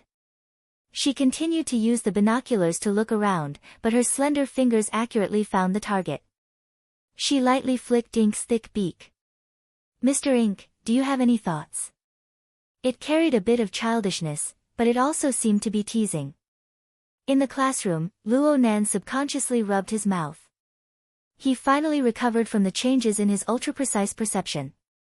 He connected the rubber band on Ink's ankle to communicate with Peony. He didn't really know how to deal with this woman, so he simply spoke his coordinates. "Go here." "Oh." Peony stopped adjusting the binoculars' direction. She straightened her body and focused her gaze on Ink. She raised her eyebrows slightly, and a rarely seen expression of astonishment appeared on her face. Then she communicated with her soul strength. "You've discovered something. Are you sure? Where's the source of the information?" How could Luo Nan tell her? He couldn't find any other reason, so he simply shut his mouth and didn't answer. He wanted to say, "Do as you see fit," but he was afraid that Peony would retort back, so he simply had Ink close its eyes and pretend to be confused. Only after doing all of this did he come to a realization. Peony knew that there was someone behind Ink. "Close your eyes, my ass." Luo Nan was greatly embarrassed. There was no need to mention how to remedy the situation. However, Peony didn't get angry. She snapped her fingers and spoke to the support personnel of Trigate Security beside her. "We're going to change the location." "Oh, the effects are great." This was probably the fabled version of "Do as you see fit." Ink still had the appearance of pretending to be asleep. Actually, he had completely absorbed the changes in the outside world and transmitted it back. Luo Nan's mind exploded with joy when he saw that an elite character like Peony, who was hard to grasp, was going to act according to his thoughts. Then he suddenly recalled that there were still people from the Blood Flame Order there. Soon, Haldev and Mo Luan would arrive as well. He wanted to warn Luo Nan, but if he did this, his previous act would immediately collapse. After a moment of hesitation, Luo Nan found a reason for himself. Let Trigate Security make contact with the Blood Flame Order. Maybe they can get more information. Oh, this idea isn't bad. The work efficiency of Trigate Security was quite high. When they heard Peony say that they had a clue, they immediately dispatched a low-altitude aircraft. They only used 12 minutes to complete the transfer. When Peony and the group of support personnel arrived at the target location Luo Nan mentioned, they arrived a bit faster than Mrs. Haldev and the others, who were quite far away.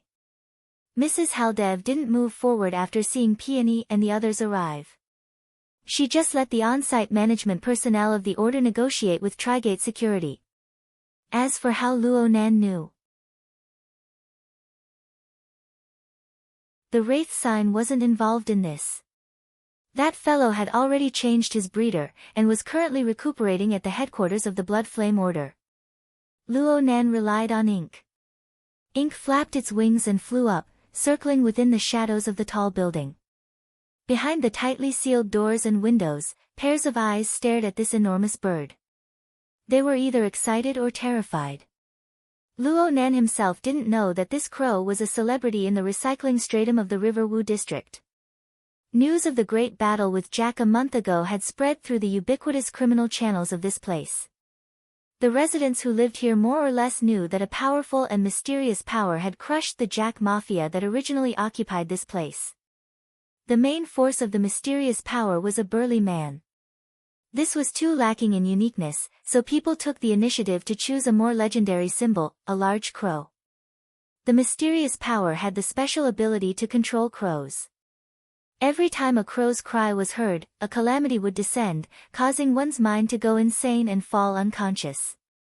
Jack Mafia's well-equipped sniper squad was easily defeated in this way. In the end, the mysterious power didn't take control of the recycling stratum. The territory of the Jack Mafia was divided among other powers, large and small. However, due to the free and unrestrained behavior of the mysterious power, the surrounding residents, who had been tossed and turned by the gangs for a long time, unconsciously felt a bit of reliance on the mysterious power. Perhaps the mysterious power taking control of the recycling stratum would bring about a completely different and new life? Driven by such emotions, the reappearance of the enormous crow caused a considerable portion of the residents of the recycling stratum to feel a surge of emotion. It also caused a large number of gang members, who had gathered here due to the unknown value of the scene of the incident, to tremble with fear. Luo Nan didn't understand the cause and effect, but he could feel the actual psychological effect that Ink's appearance brought to the surrounding people. If the mental state of the surrounding people could be said to be a sprinkling of magnetic sand before, then Ink, who was shuttling back and forth between the shadows of the tall buildings, was like a powerful magnet. No matter where the magnetic sand was scattered, it would stand erect, aiming the magnetic poles of the opposite direction at Ink's location. From the perspective of the living starry sky, hundreds and thousands of stars were affected by the gravitational pull of Ink's constellation.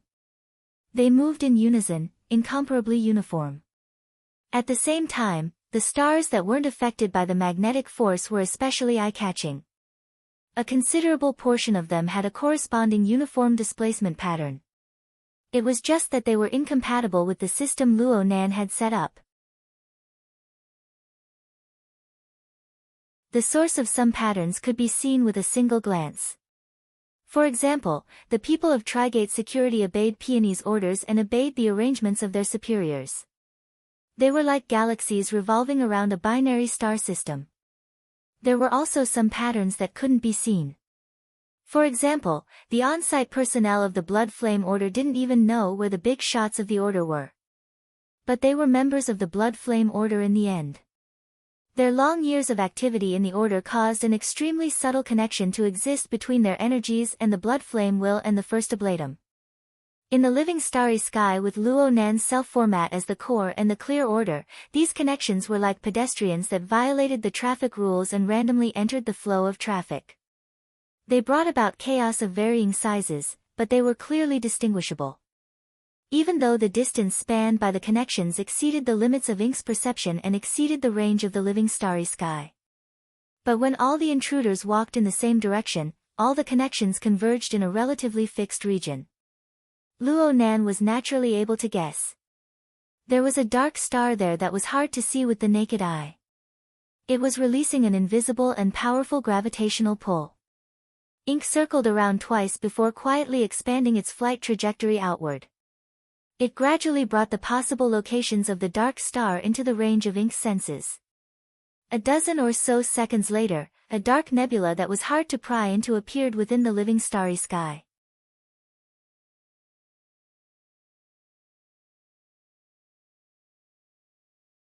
Chapter 390. So mental senses could be used in this way. Luo Nan's train of thought opened up.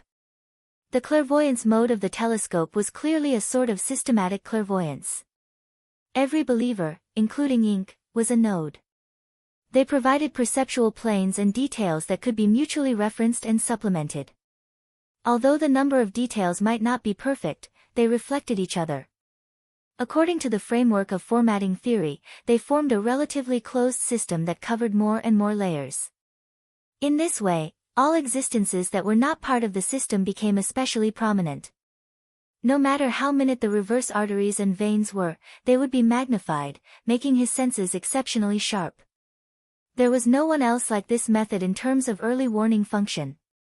Mrs. Halder certainly saw ink.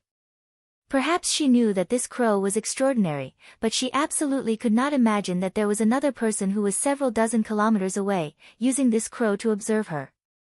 There was another person at the scene who was very sensitive. It was Peony. She must have sensed Ink's abnormal flight trajectory. She raised her head to look. It was unknown how she judged it, but her gaze soon pointed toward the skyscraper where Mrs. Halder was, as well as the relevant floors.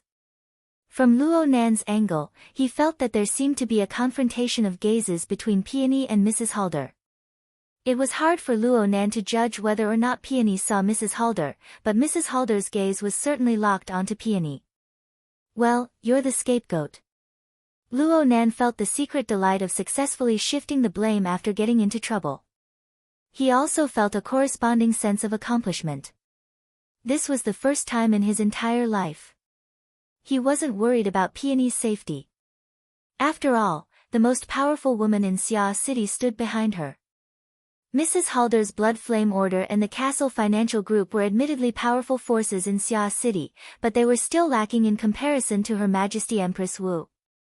Peony, the person in question, didn't seem to care too much. Or perhaps it could be said that she didn't have the corresponding sense of crisis. She received a call at this time, and the smile on her face grew even more radiant. Her curved eyes seemed to flow with colorful light. Be it the Trigate security personnel beside her or the Blood Flame Order personnel, they all couldn't help but steal glances at her. It was hard to avoid their emotions from rising and falling. The living starry sky had a reaction. Darling, have you arrived yet? How's my setup? One fatal strike.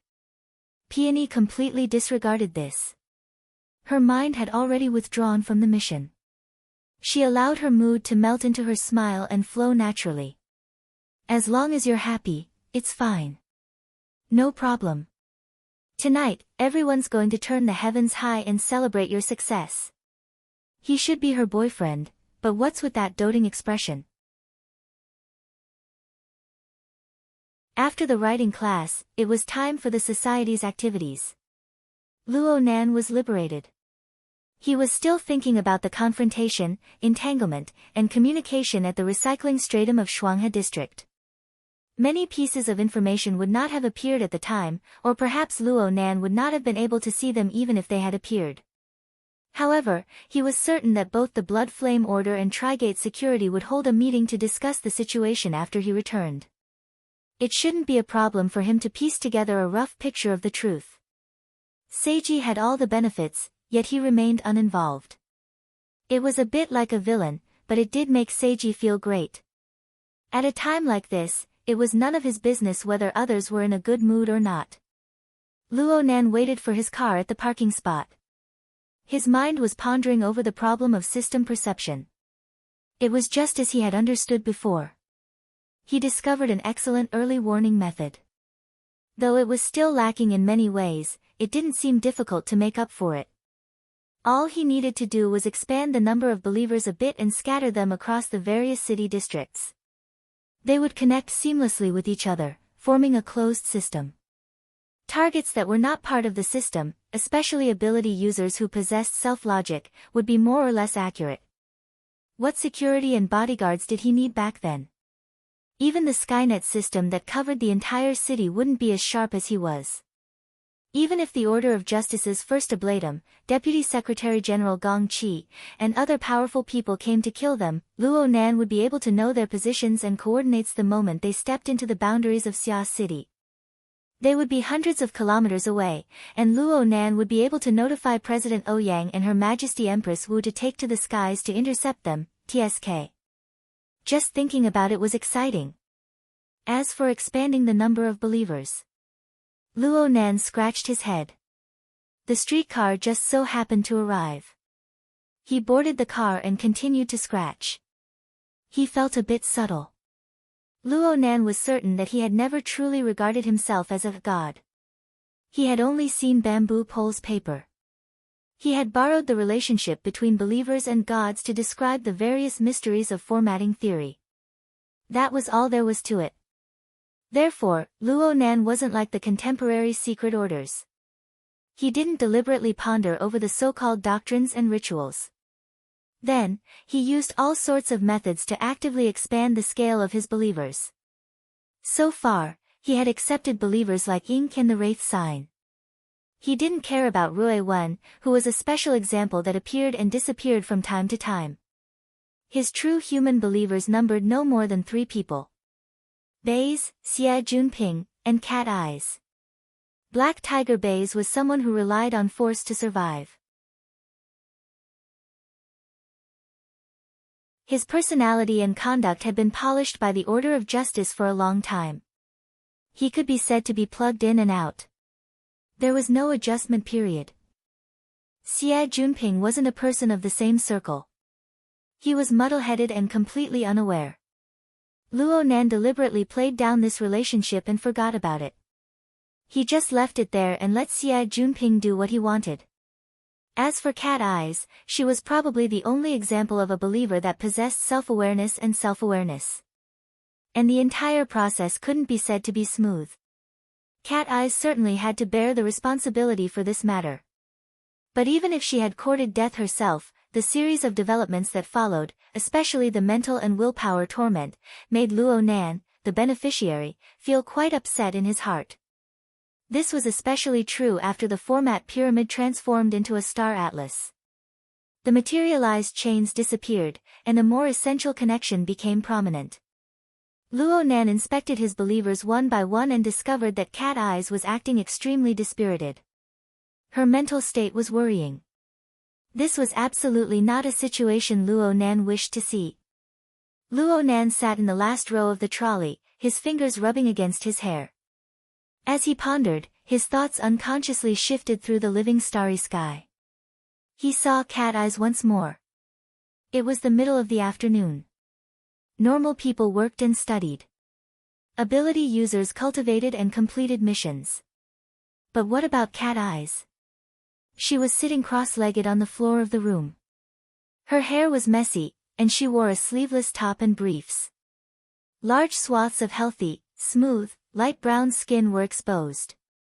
She looked like she had just woken up from a hangover. Her fingers were unconsciously playing with a wine bottle. There were at least a dozen wine bottles around her body. Most of them were empty and overturned. They were a complete mess. Holy crap. If this continued, she would really be crippled. Luo Nan felt that this was no good. He was impulsive for a moment, so he simply said, "How about we have a chat?" Cat Eyes' figure froze the moment the thought came out. Her boring and monotonous actions came to an end. The wine bottle beside her feet rolled far away. Luo Nan only remembered when he saw the statue-like figure. He had not used the Hexier's channel at all. Instead, he had used his thoughts to directly enter. It was needless to say that this sort of method was one of the greatest taboos between ability users, especially mental ability users. From Cat Eyes' perspective, this was undoubtedly another stab in her bloody wound. Luo Nan was embarrassed. He didn't even think about whether or not he should apologize. But then he saw Cat Eyes reveal a strange smile for some reason. She supported her forehead with her hand, pressing against her hairline. She gathered her fluffy hair a bit, and her appearance was a bit similar to Luo Nan's. It was just that she exuded a serious feeling of decadence and a bit of self-mockery. "Okay, but I still have to go teach dancing in a bit. Boss, do you want me to skip work?" No need. The class ends at 8 in the evening. No problem. Only after Luo Nan spoke did he remember that he still had a social engagement tonight. He could completely have Cat Eyes come back tomorrow. But the words had already been spoken. Changing them now would be too passive. He might as well just stick together. Then come to Frost River Reality at Cloud City Water Village. I'll be waiting here. I'll be there at 8:30. The conversation ended here. The conversation between the two did not use any electronic devices. It was purely a telepathic exchange. It was smooth and natural, as if they had done this countless times. Cat Eyes looked as if she had just finished a routine phone call. Her face was apathetic. She picked up a full wine bottle beside her and skillfully opened the cap with her fingers. She blew too hard and the yellowish liquid of the wine overflowed from the corner of her lips. It flowed along her chin, neck, collarbone, all the way to her bulging chest. It seeped into a deep cleavage that could make any man stare blankly. Her camisole was drenched. The contours of her body and the corresponding details were all revealed down to the finest hair. That scene. Luo Nan's face turned red. He hurriedly cut off his telepathic thoughts. He unconsciously increased the strength of his fingers that brushed past his hair, scratching his scalp until it hurt. Only now did he truly come back to his senses. He really called that sister over. What was he going to talk about? Was he going to talk about taking her in as a believer? I'm very sorry, but I haven't figured out the unfollow function yet.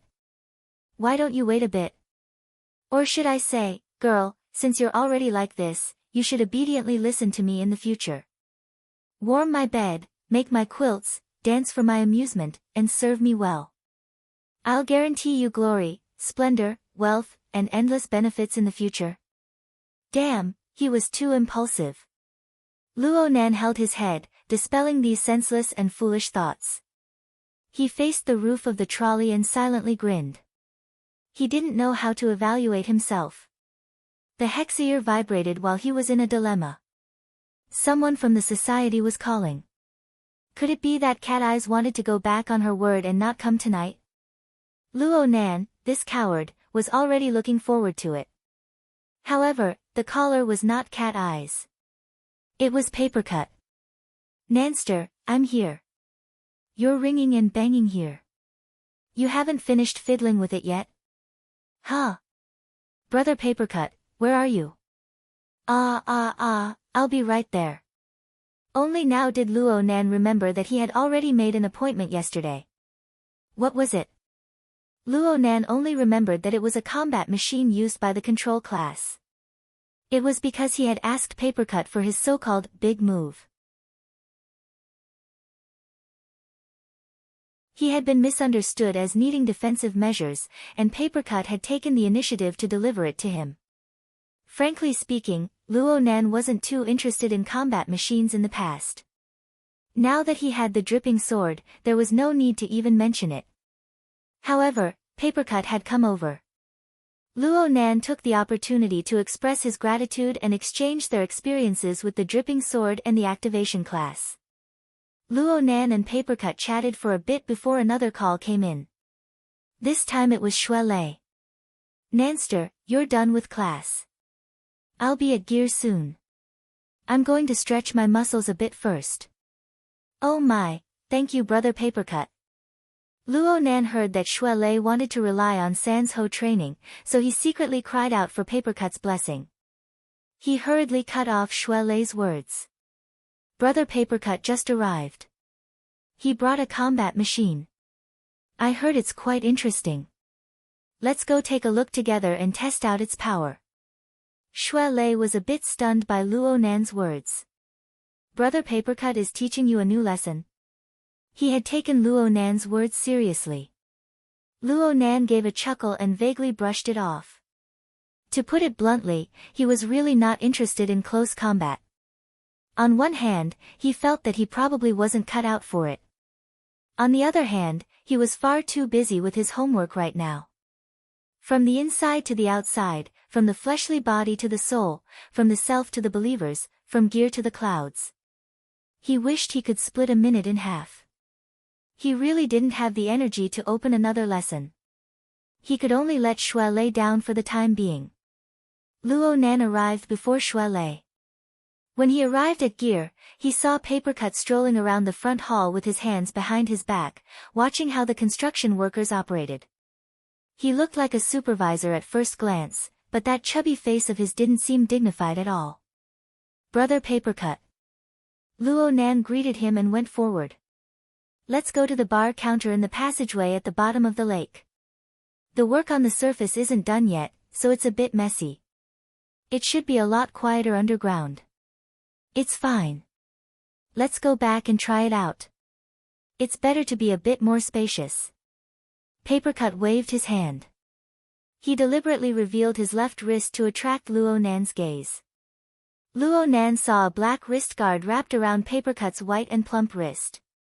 It was quite eye-catching. Papercut even intentionally stretched it a few times. It seemed that the material was more flexible and tough, but Luo Nan couldn't see anything else. This is the flywheel arm. Oh, this is. Luo Nan finally remembered. The combat machine that Papercut said he was going to bring yesterday was called this. It sounded like a metal prosthetic at first glance, but Luo Nan never expected it to be like a wrist guard. It could be bent and bent as it pleased. Flexible metal material. The metal composition isn't high. After all, the vast majority of metal materials aren't suitable for soul strength interference and control. The ratio needs to be very particular. Papercut took off the flywheel arm and handed it to Luo Nan. Try it and you'll know. This thing is quite light and portable.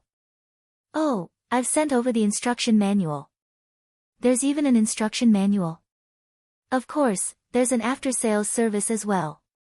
Papercut chuckled as he helped Luo Nan put it on. He taught Luo Nan the basics of how to use it.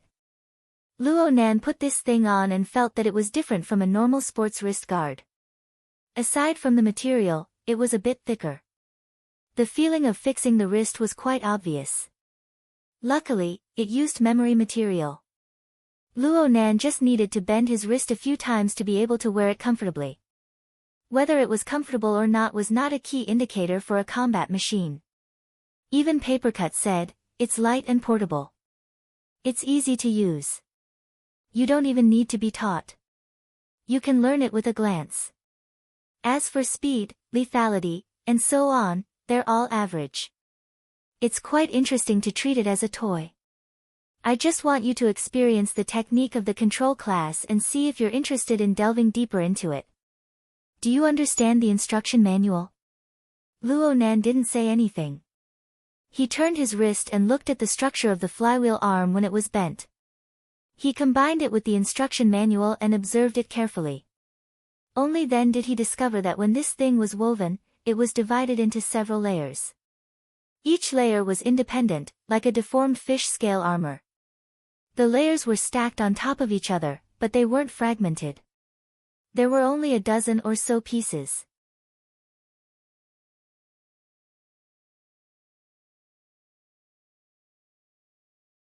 Chapter 391. Luo Nan nodded after looking inside and outside. He followed the instruction manual and pointed toward the jungle in front of Gear. Papercut hurried to stop him, indicating to Luo Nan to pay attention to the construction workers inside and outside Gear. Let's keep a low profile. Let's walk a bit deeper. Luo Nan hooked his lips into a cold smile.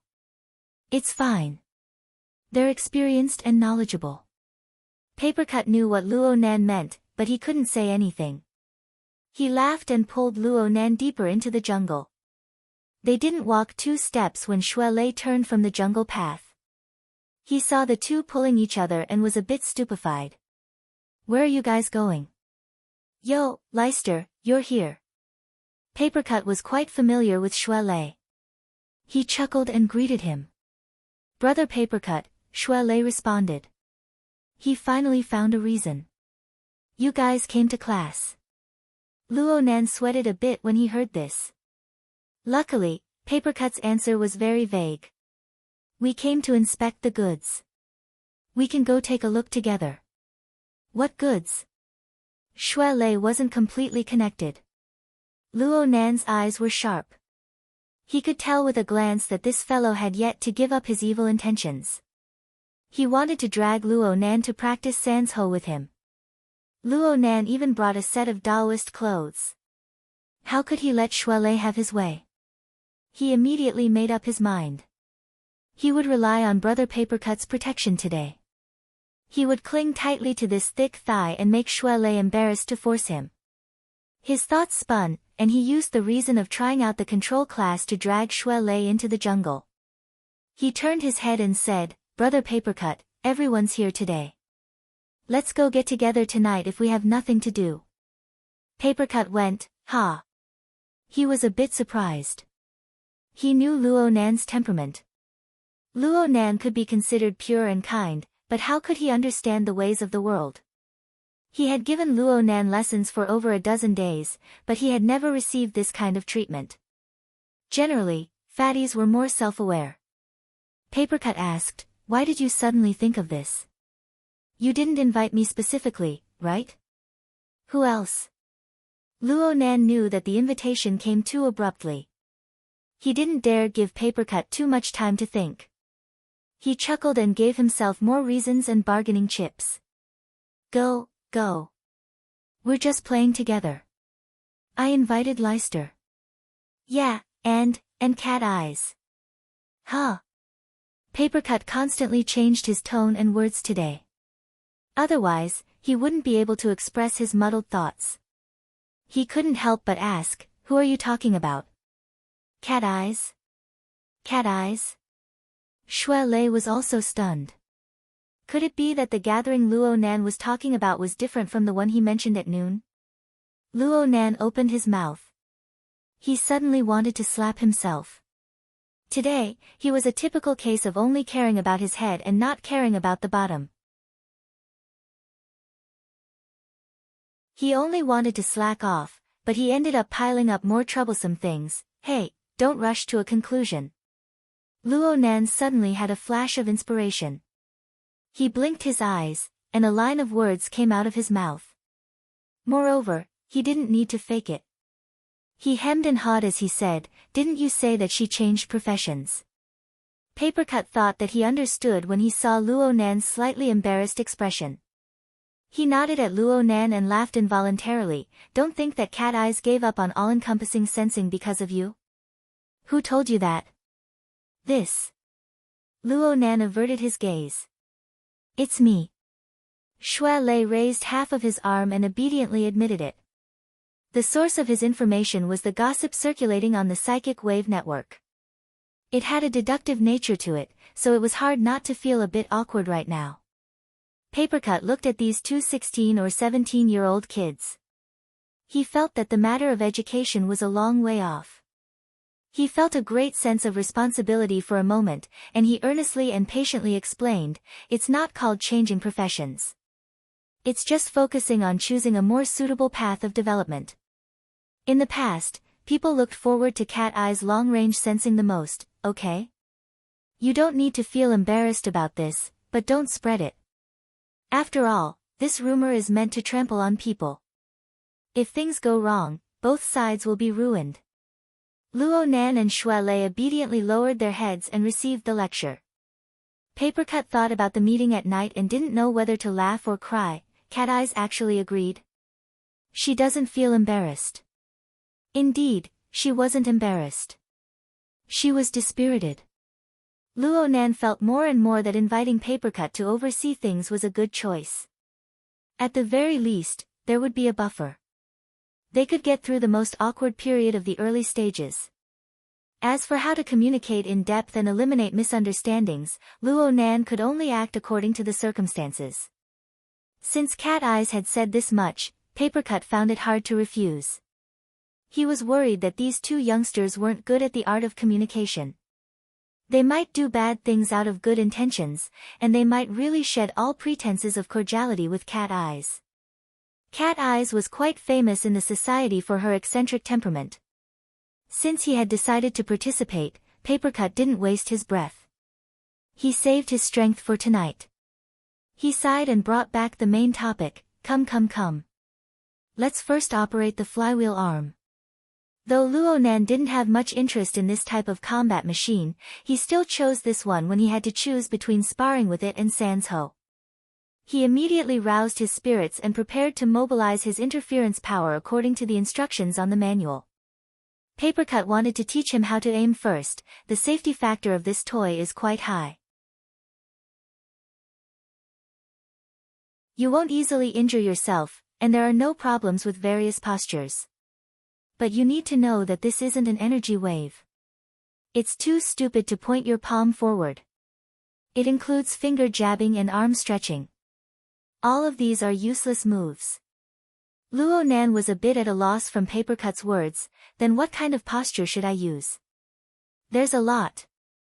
The most effective method is to throw it. It's like throwing a dart, striking out with a fist, chopping with a knife hand, and so on. Anything works. Luo Nan waved his arm stiffly, like this. Xue Lei curled his lips to the side, zero foundation. Clearly, Xue Lei already had some judgment regarding the matter of Luo Nan repeatedly avoiding Sanzhou training. Right now, he was jabbing at Luo Nan. Luo Nan pretended not to hear her. He first tried it twice, then he began to mobilize his interference power, pouring it into the wrist guard to activate it. As the divine chakra and body chakra intersected and rotated, the heart lamp of the eye's orifice lit up and illuminated his brain. In the past, this would be the sign of the formation of interference force.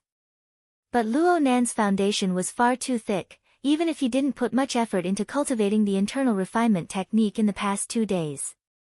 He also had the assistance of the Wraith Sign's meteorite descent. Under the urging of many factors, not only was the eye's orifice a small success, but the orifice of the mouth and tongue had also taken shape. It transformed into a spiritual pool of liquid jade, resonating with the heart lantern of the eye's orifice from a distance. In terms of internal training, the mind lamp spirit pool was like the spring sun melting into snow, the cold and warmth stimulating each other. And in terms of the interference of the mental and material planes, after the mind lamp was lit, the spirit pool filled with jade liquid would turn into the highest quality lamp oil, connecting with the mind lamp and helping it burn layer by layer. In this way, it was equivalent to combining 3 apertures into one. The strength of his interference power had increased by more than 3 times. Luo Nan originally wanted to follow the instructions in the manual and increase the control, but now he directly raised it to the max. His arm trembled slightly, and then a long hissing sound rang out. A circular sheet ejected from the middle of the wrist guard. It first spun in midair before suddenly accelerating. It advanced in a straight line through the air with a thud, cutting into the trunk of the large tree in front of him. The entire sheet sank in. Luo Nan noticed that the entire process didn't seem like he was shooting a dart. It was more like he was shooting a missile. The flywheel arm acted as a launching tube. All it did was fling the sheet out. The driving force was what drove the sheet to kill the target. Otherwise, with the sharpness, speed, and trajectory of the sheet, Luo Nan's palm would have been the first to be pierced. The safety settings were very successful, but the power was only average. At the very least, it was a level lower than normal firearms. Of course, it was fatal to normal people, but Luo Nan needed to consider it carefully against ability users. As Luo Nan was thinking, Papercut laughed from the side. This is an emergency shrapnel. It's used to scare people when you meet the enemy in a hurry. You used up all your strength just now, right? Luo Nan still needed to adapt to the changes in interference power after combining 3 orifices into one. He just laughed and tacitly agreed. Papercut continued to teach Luo Nan the trick. Did you notice that the emergency shrapnel just now was shot from the middle layer of many layers of armor? Every single one of them is like this. There is no way that the upper layer will be the first to fire. This is all for the sake of drawing support from the reaction force between them. The friction is sufficient to ignite fire. Feel it. Don't you think this makes sense? Luo Nan still didn't open his mouth. His mind sunk into the inner layer of the flywheel arm. He used his interference power once more to feel an irregular sheet in the middle. It trembled and hummed within the interlayer. It rotated at low speeds under the pressure of the same type of armor. It shifted slightly, constantly accumulating power. Excellent. You're drawing a bow without firing it. Layer upon layer of reinforcement. Nanster, you really do have talent in the control class. Papercut sighed unconsciously as he sighed in admiration. Did he have to watch the rising star of the activation class change professions? Luo Nan followed Papercut's explanation and controlled the increasingly active sheet within the wrist guard. The temperature of the inner layer of the wrist guard was rising, but there was no obvious change in the outer layer's temperature. The shielding effect was top-notch. Xue Lei, who was next to Luo Nan, had keen senses. He sensed a few subtleties and came over with some curiosity. He even reached out to touch it, but Papercut slapped his hand away. What if I can't control it and it explodes? Luo Nan rolled his eyes. I think I can still hold on. Then continue. This toy will certainly become more powerful the longer it accumulates power. This was actually true.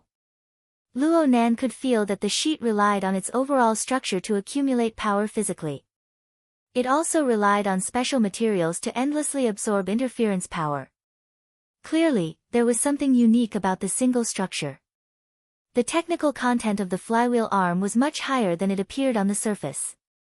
Papercut spoke faster, introducing the firing mode to Luo Nan. If you want to attack, the flywheel arm itself has a built-in chip. It can be connected to intelligent equipment to preset a flight path, select a special shaped sheet, and calculate obstacles, air resistance, and so on.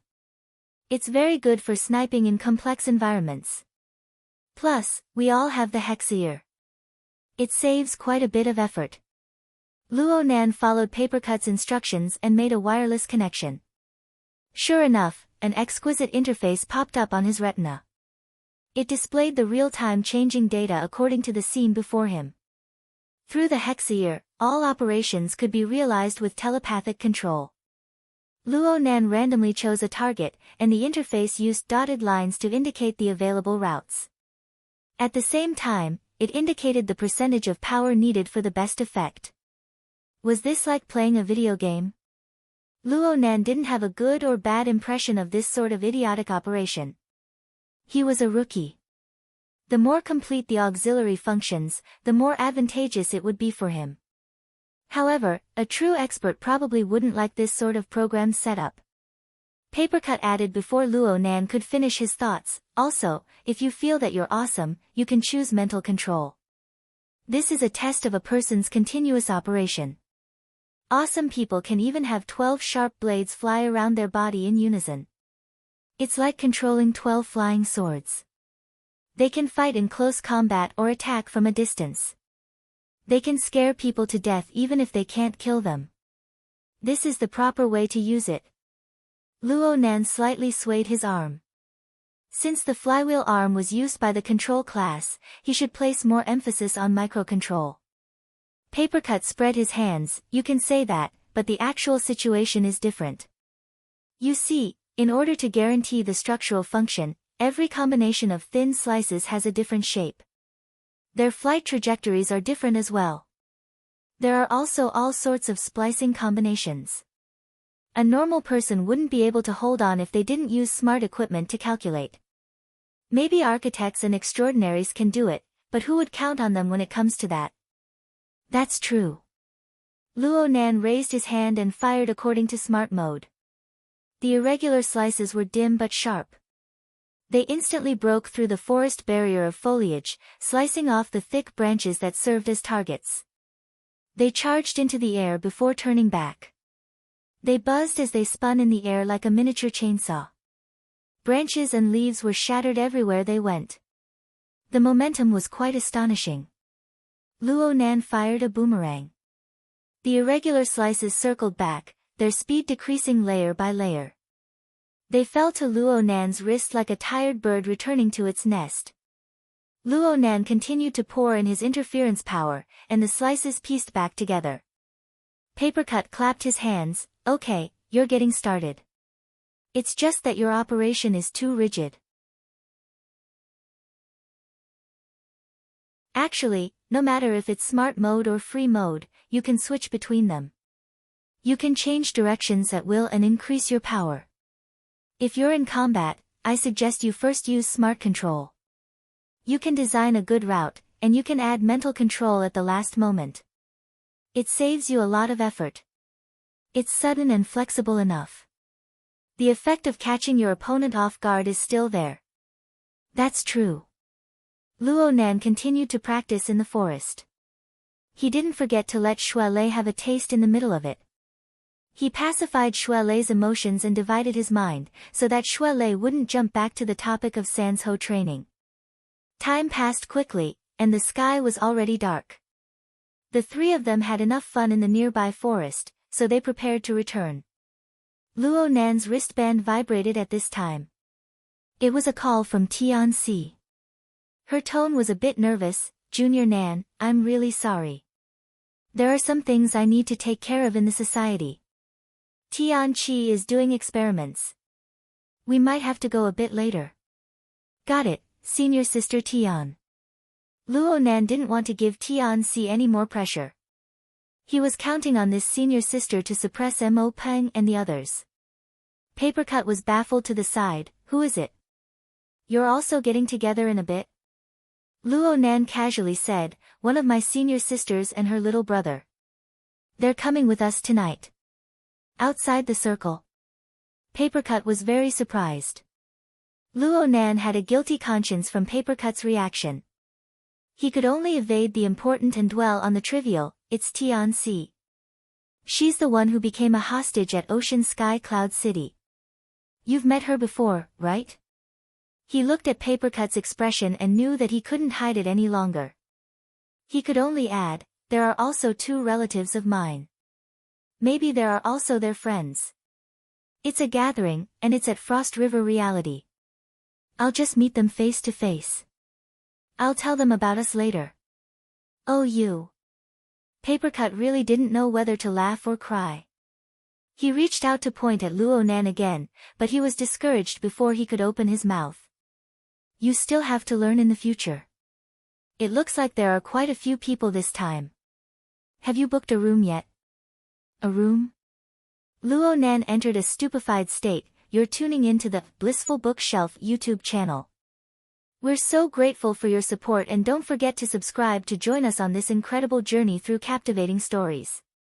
Your generosity through donations truly makes a world of difference, as it's the primary source of revenue that allows me to expand and enhance this channel for you.